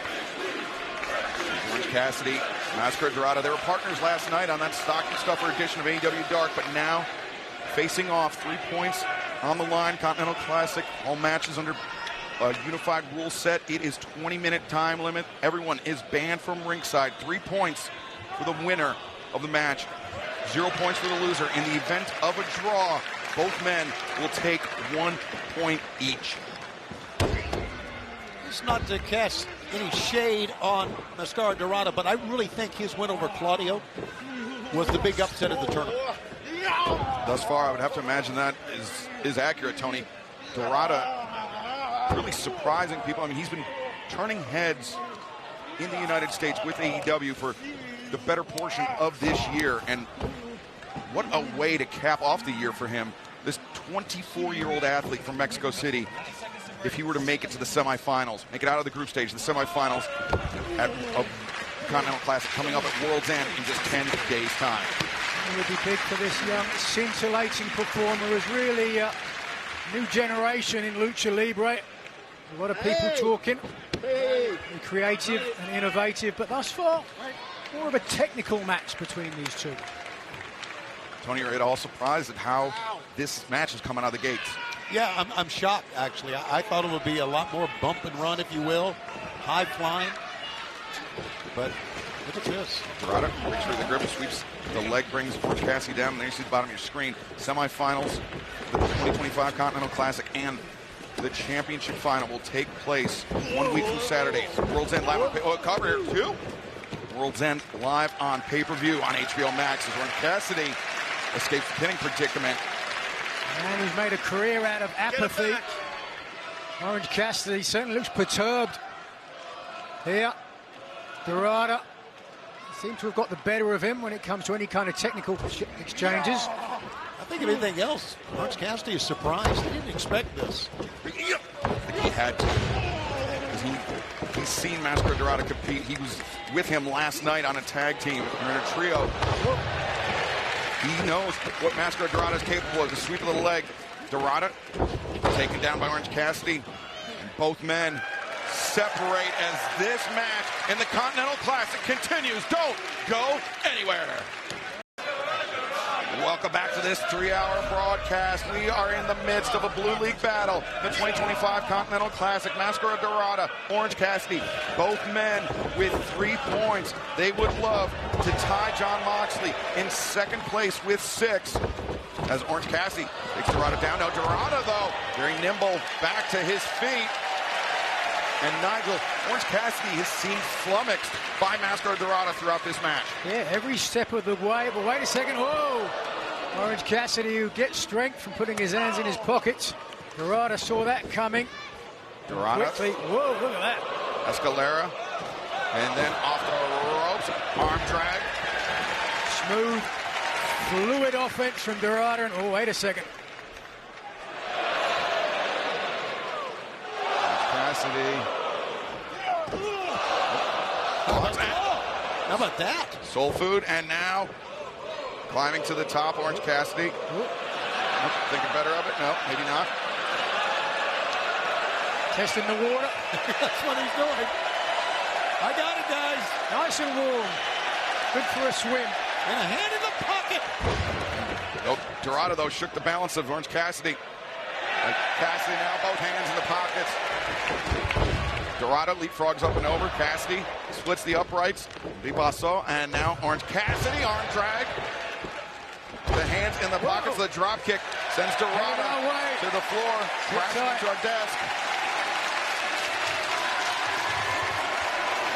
Fans want him to go. The fans here want him to die. Don't listen to them. Orange Cassidy on the move, and elbows to Asita, but Dorada comes back.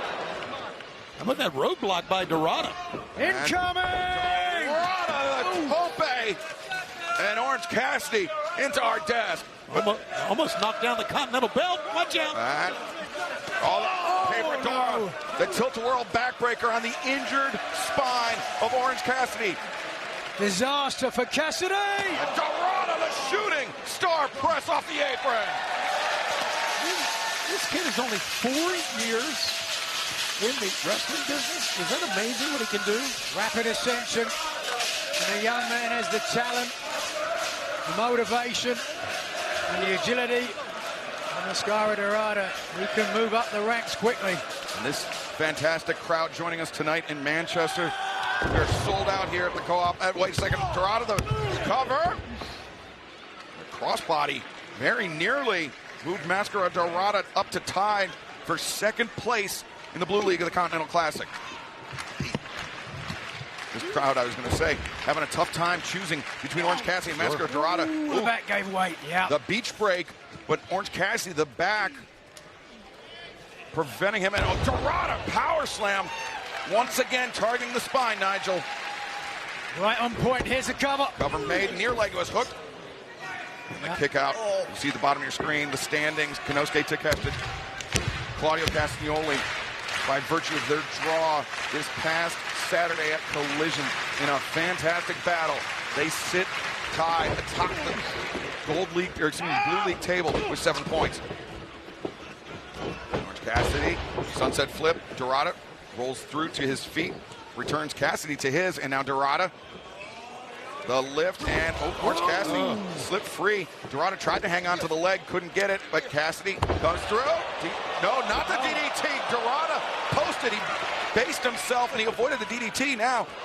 Orange Cassidy connects with that one. Staying with it. Great job, Orange Cassidy. I believe the beach break is out of the arsenal tonight because of that lower back. He's got to come up with something else. Maybe try to measure him for the orange punch. Let's see if he can do it.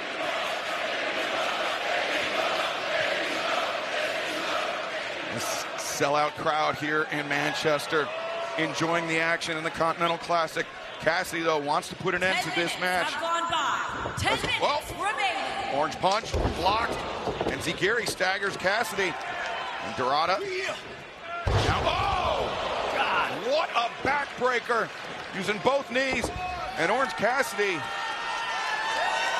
in serious trouble here as Mascara Dorada to the top rope. Taking a lot of time. Dorada, shooting star press. Cassidy rolled inward. Great adjustment by Dorada. Cazadora, and now Cassidy rolls. Oh, wait, no. Dorada, 1, 2. Cassidy reverses Dorada once again. 2. Oh, sat down with it. Very nearly caught Cassidy. Yeah, that was so close. Decision could have gone either way. This one really by the balance here. Try the orange punch. Missed that time, Excalibur. Cassidy, though, vaults over the ropes, lands on the apron. Dorada shoved over the top as Cassidy rolls into the ring, and orange punch. No, Dorada anticipated. Great move by Dorada there. So cool. Now, the orange punch may be taken out of play here. Look at this. Dorada to the top of the tornado. The arm drag, no. Rolls through, maintains control. Cassidy, 1, 2, 3. Cassidy! Here's your winner, Wrestling Squeeze Orange Cassidy! Manchester tonight. Orange Cassidy narrowly defeats Mascara Dorada, and now sits beside Jon Moxley in second place in the Blue League of the 2025 Continental Classic. It's a mark of a tremendous professional wrestler, and his back taken out, which he's calling out for Dorada. Had the orange punch taken out, but was still able to get the win. Orange Cassidy, big victory tonight. And the show of respect from Orange Cassidy as action continues here, live from Manchester.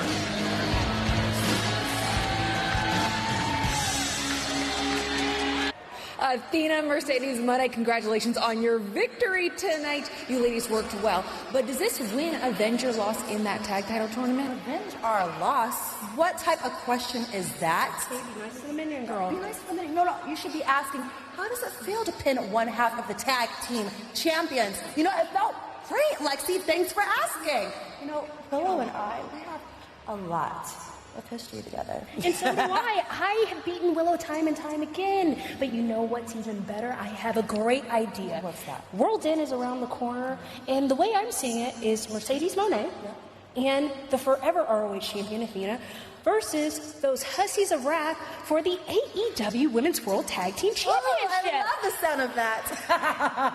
And TK, you better make that happen.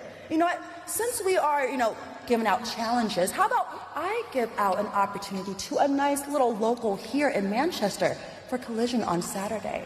Since I am a global champion, a global icon, Ultimo Moné, the CEO of the UK, I'm going to put up my British championships on the line, and it's going to take a Christmas miracle to beat me. You know what?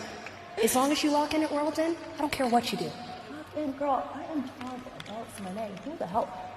Where are you going? A big challenge thrown out. The AEW Women's World Tag Team Champions by Athena and Mercedes Moné. Well, right now, let's turn to the ring in Art Diora. The following contest is scheduled for one fall. Introducing first from Southampton, England, Jamie Hayter. Jamie Hayter, in 10 days' time, will challenge Chris Statlander for the AEW Women's World Championship. World's End live on pay-per-view on HBO Max. Absolutely. And a big challenge for Saturday as well from Mercedes Moné. Now the open challenge thrown out by Mercedes Moné, putting her Rev Pro Undisputed British Championship on the line. Open challenges often don't work out the way people hope. And her opponent from Glasgow, Scotland,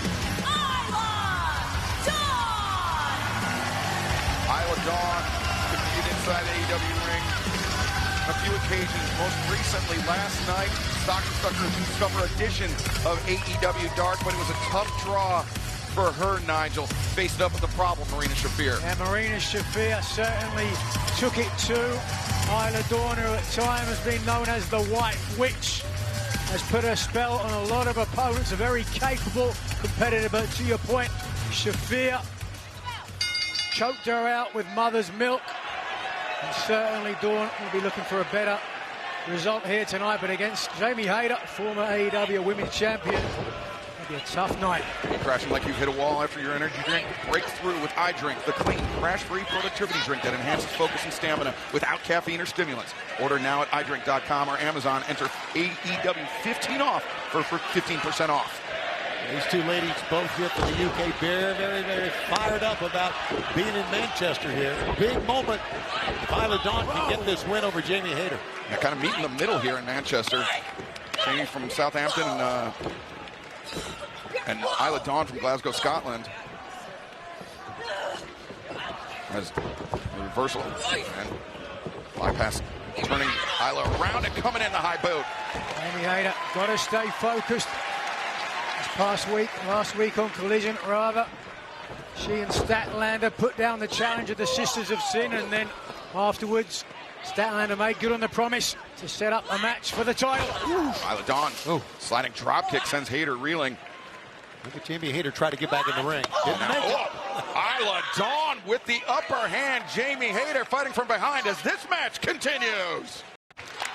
Welcome back to Manchester, England. Welcome back to action in the women's division of All Elite Wrestling. Jamie Hayter, the former AEW Women's World Champion, facing Isla Dawn. And it's been an eye-opening affair, Nigel. Isla Dawn has dominated the bulk of this match. Yeah, Dawn came out here with an idea to really make a statement against, the former champion. Both women, the same idea, crossbody. They meet in the middle of the ring. And Jamie Hayter, in 10 days' time, will be meeting. Oh, wait a second, as we take another look at this. You can hear the impact. In 10 days' time, World's End, live on pay-per-view, it will be Jamie Hayter challenging Chris Statlander for the AEW Women's World Championship. And if Isla Dawn can win here, she would put herself in line for the next title shot, one would think, right? Yeah, just think about how our main event came about. FTR were defeated by the Bang Bang Gang. Right. And now we got some breaking news. We heard the challenge a few moments ago. It will be official. Athena and Mercedes Moné challenging Willow Nightingale and Harley Cameron. 1 week from Saturday, World's End, live on pay-per-view, is Jamie Hayter. Back suplex, and it also made official the open challenge. Wait, cover here, 1, 2, and the kick out. But Mercedes Moné puts her undisputed Rev Pro British Women's Championship on the line. An open challenge this Saturday, Collision. Special start time, 2:30 p.m. Eastern, 11:30 a.m. Pacific, coast to coast, this Saturday on TNT and HBO Max. Isla Dawn, watch out. Cover, 2, and Hayter out. Everything Hayter has given Isla Dawn, she's given it back to her in spades. And frustration evident on the face of Isla Dawn. The longer this match goes, it seems the faithful here in Manchester starting to like the taste of an upset. But Hayter slips free now, battering Dawn with the elbows. The ropes duck on the lariat attempt. Now Hayter catches Dawn and Hatebreaker, no, avoided. Oh, God. That time, Hayter powered through. And the Hayter raid! 1, 2, 3! Here's your winner, Jamie Hayter! Jamie's ready, guys.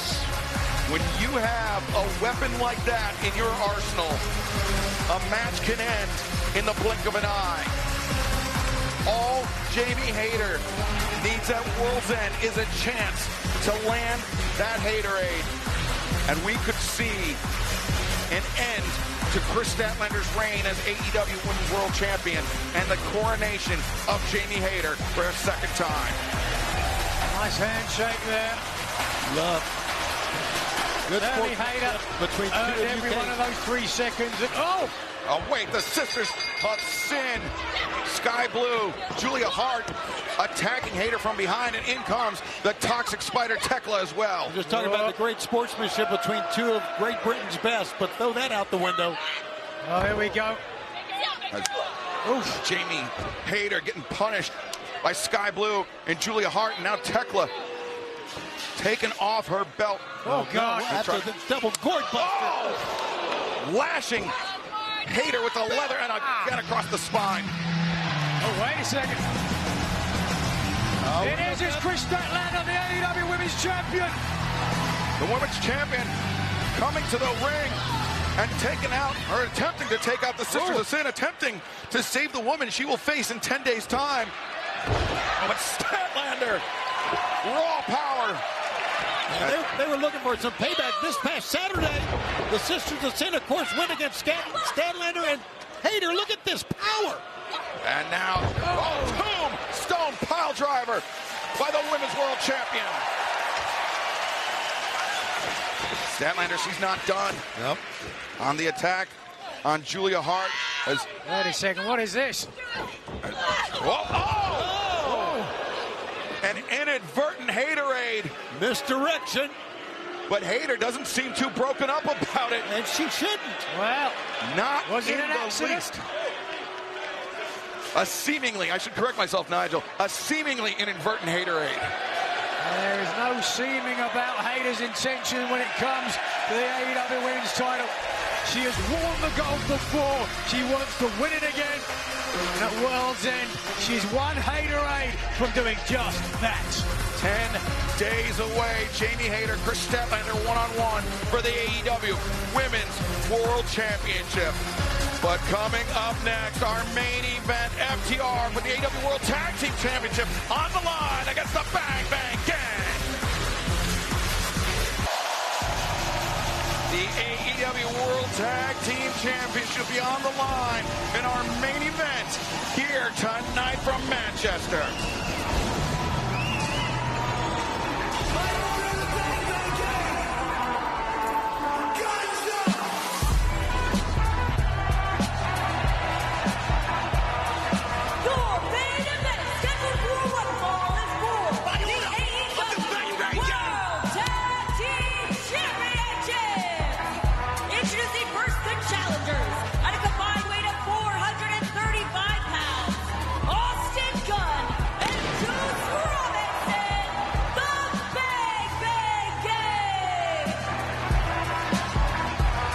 Robinson, Austin Gunn, not typically tag team partners, but all members of the Bang Bang Gang can work exceptionally well together, and that was the case just a few weeks ago at Collision, Nigel. Yeah, you were there with us, Tony. It certainly was a moment.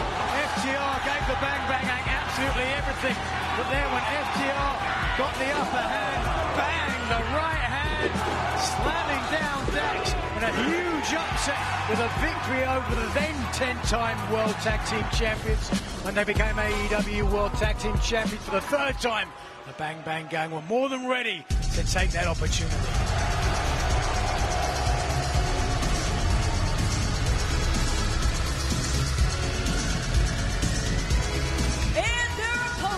Accompanied by Stokely from Asheville, North Carolina, at a combined weight of 443 pounds. They are the AEW World Tag Team Champions, Jax DX and Cash Wheeler, FTR. Well, here they are, just named Sports Illustrated Tag Team of the Year. Another notch for them. Well-deserved, I guess. Last month at Full Gear, they were crowned AEW World Tag Team Champions for a third time, tying the record of the Young Bucks. And also, we should say, AEW named a Promotion of the Year by Sports Illustrated.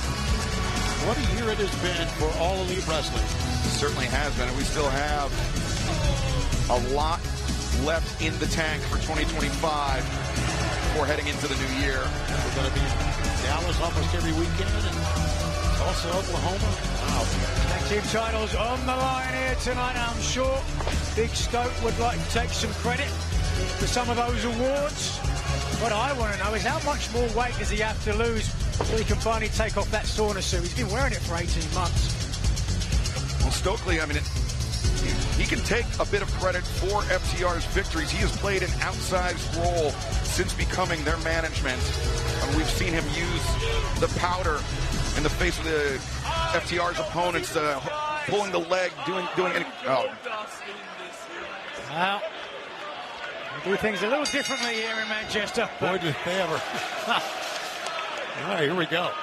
The reign could come to an end tonight. Let's see. It was just over a month ago that FTR were defeated by Austin Gunn and Juice Robinson.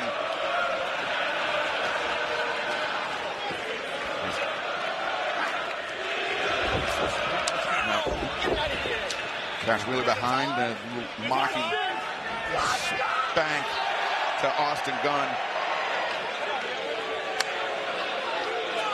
Slow start to this main event matchup, but that's no surprise. I mean, it was just about 2.5 years ago, Nigel, that FTR spent nearly a full hour in the ring with Juice Robinson and Switchblade Jay White. Yeah, in the early days of Collision, it was one of the matches that put the brand on the map, no question about it. A lot of people talking.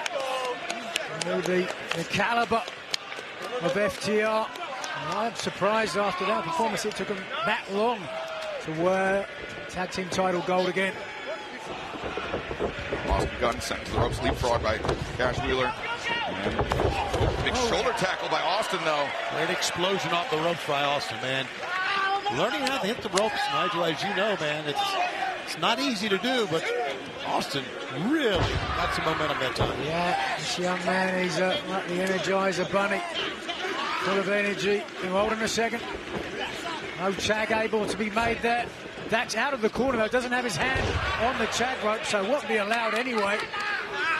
Referee Paul Turner drawing the assignment for this match is now trying to drag Cash Wheeler over to FTR's corner so Dax can make a tag. And now the gouge of the eyes behind the referee's back. Paul Turner was busy admonishing Dax Harwood, and that allowed Cash to turn things around. There's the chant for Juice going up. Very creative chants here in England. Have you noticed that, boys? Yes, I have. It's been quite an experience for us to be here. Every day or all day long, people have been calling Stokely Hathaway. It sounded like they were calling a runt, but something might have been with the accent. James Blunt, perhaps. Oh, okay. Yeah. I don't think it was either one of those, but take a look at this. A swing and a miss, and Dax coming out, and now the roll-up shoot. Juice off the middle roll. And that 1, 2. Cash Wheeler intervenes, breaks it up. Manhattan drop. And Juice sends Cash to the outside. Is now Stokely arguing once again with Paul Turner. Stokely knows what he's doing. It's all a plan here. Now a sweep of the leg by Cash Wheeler on the outside. FTR using the diversion very effectively. Again, behind the official's back. It's classic tag team wrestling. But speaking of, saving Robinson. Yeah, saving his partner, and now in the corner. No, but Juice Robinson off the top. Big crossbody, 2 for 1 for Robinson. And Austin Gunn hammering FTR with those right hands. Yeah, I tell you, Austin Gunn has some guns, if you will, and he has a very, very lethal right hand. Whoa! Cash catapulted over the top as our main event for the AEW World Tag Team Championship continues. Don't go anywhere! Our main event from Manchester, England, well underway. The AEW World Tag Team Championship match. FTR taking on the Bang Bang Gang, and it has been all Dax and Cash as of the last few minutes, Tony. Yeah, great exchange here, Excalibur, and we've been talking about what a week it's been during the Holiday Bash. Well, coming up next week, it is World's End Week. Dynamite on 31st Street, special time Wednesday at 6 p.m. Small package. Paul Turner doesn't see it. Oh, my. 1, 2, oh! Christmas Collision Thursday night at 8, 0 hour, 1 week from Saturday. Then the World's End will follow that. It's all coming up next week. It's World's End Week in AEW. Austin Gunn desperately needs some relief, desperately needs to tag out to Juice Robinson, but FTR doing a tremendous job of controlling the ring. They've used every trick in the book. That's why they are such great tag team champions. Hold on. Whoa. Austin trying to turn it around on Dax. Tag made. Cash Wheeler legal. And, oh, wait. Sunset flip attempt. Oh, lariat now. Hitting predicament. 2. You get Austin Gunn say no. He knew he was stuck. He knew it was coming. And Juice Robinson left frustrated on the outside. Let him say, you can do it, buddy. You can do it. That remains to be seen. Gunn has expended a lot of energy, and for a man who's usually known for running around at such pace, he's barely moving. Cash Wheeler. Oh! Into the waiting boots of Austin Gunn. And Austin trying to make the crawl, trying to make it to Juice Robinson. Wheeler tries to make the tag as well. He does so. Oh, trouble from behind. Here comes Dax Jackson. Now Juice Robinson's legal. Shoulder tackles.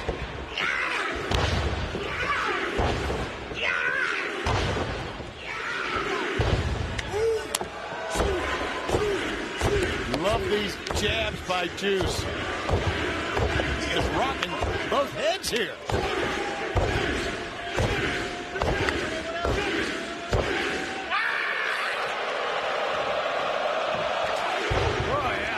Juice with a bit of mulled wine.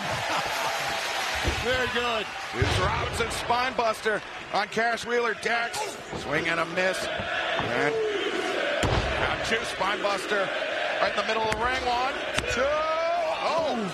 Lovely deep stack there from Robinson, making Dax expend more energy kicking out. There's Juice Robinson that pinned Dax Harwood last month to earn that victory.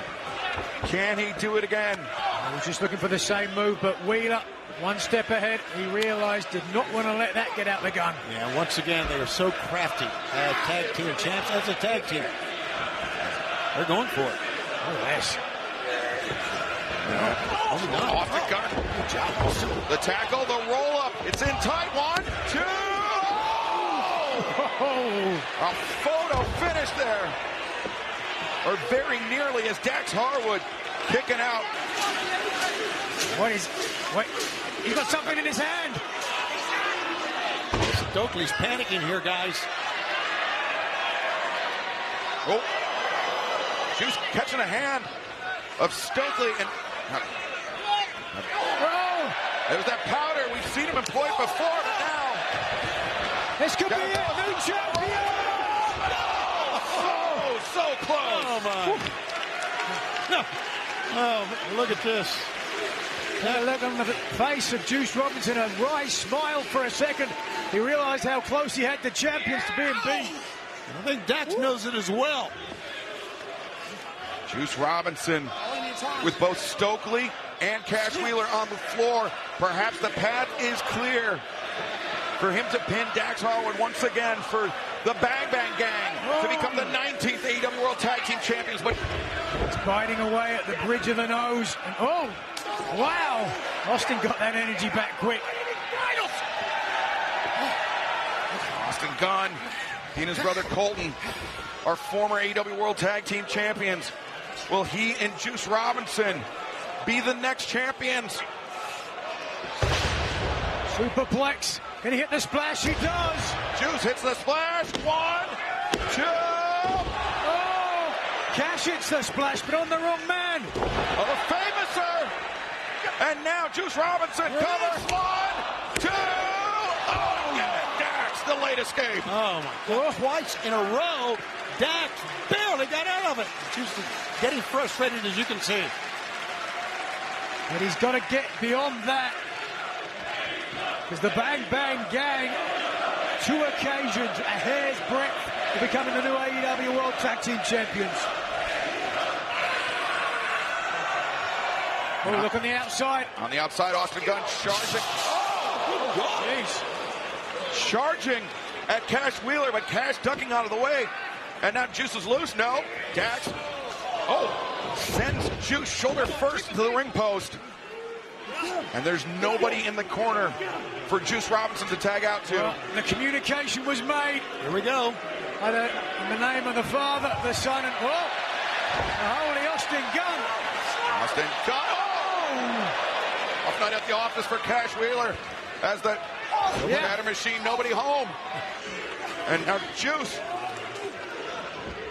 Juice, big. Left hand, famouser. And Juice Robinson makes the cover. 1, 2, 3. No. Paul Turner's waving it off. The ref saw the foot on the ropes as he hit the count. The foot got on the rope at the last possible moment. Wait a second. The Bang Bang Gang think they've got it. But this match... This match will continue. FTR. Off the gun. Oh, shot block on Juice Robinson. And now FTR. What are they doing here? Holding up the leg, figure 4. And the stomp to the inside of the knee. That is a devastating attack on the leg of Juice Robinson. They have hobbled Juice Robinson. Oh! And now wrenching back the inverted figure 4. Remember, Juice, that injury kept him out for quite a while. A fact not lost on FTR. Punishing Juice Robinson. His back is against the rope. Or back is against the wall. And no choice but to tap out.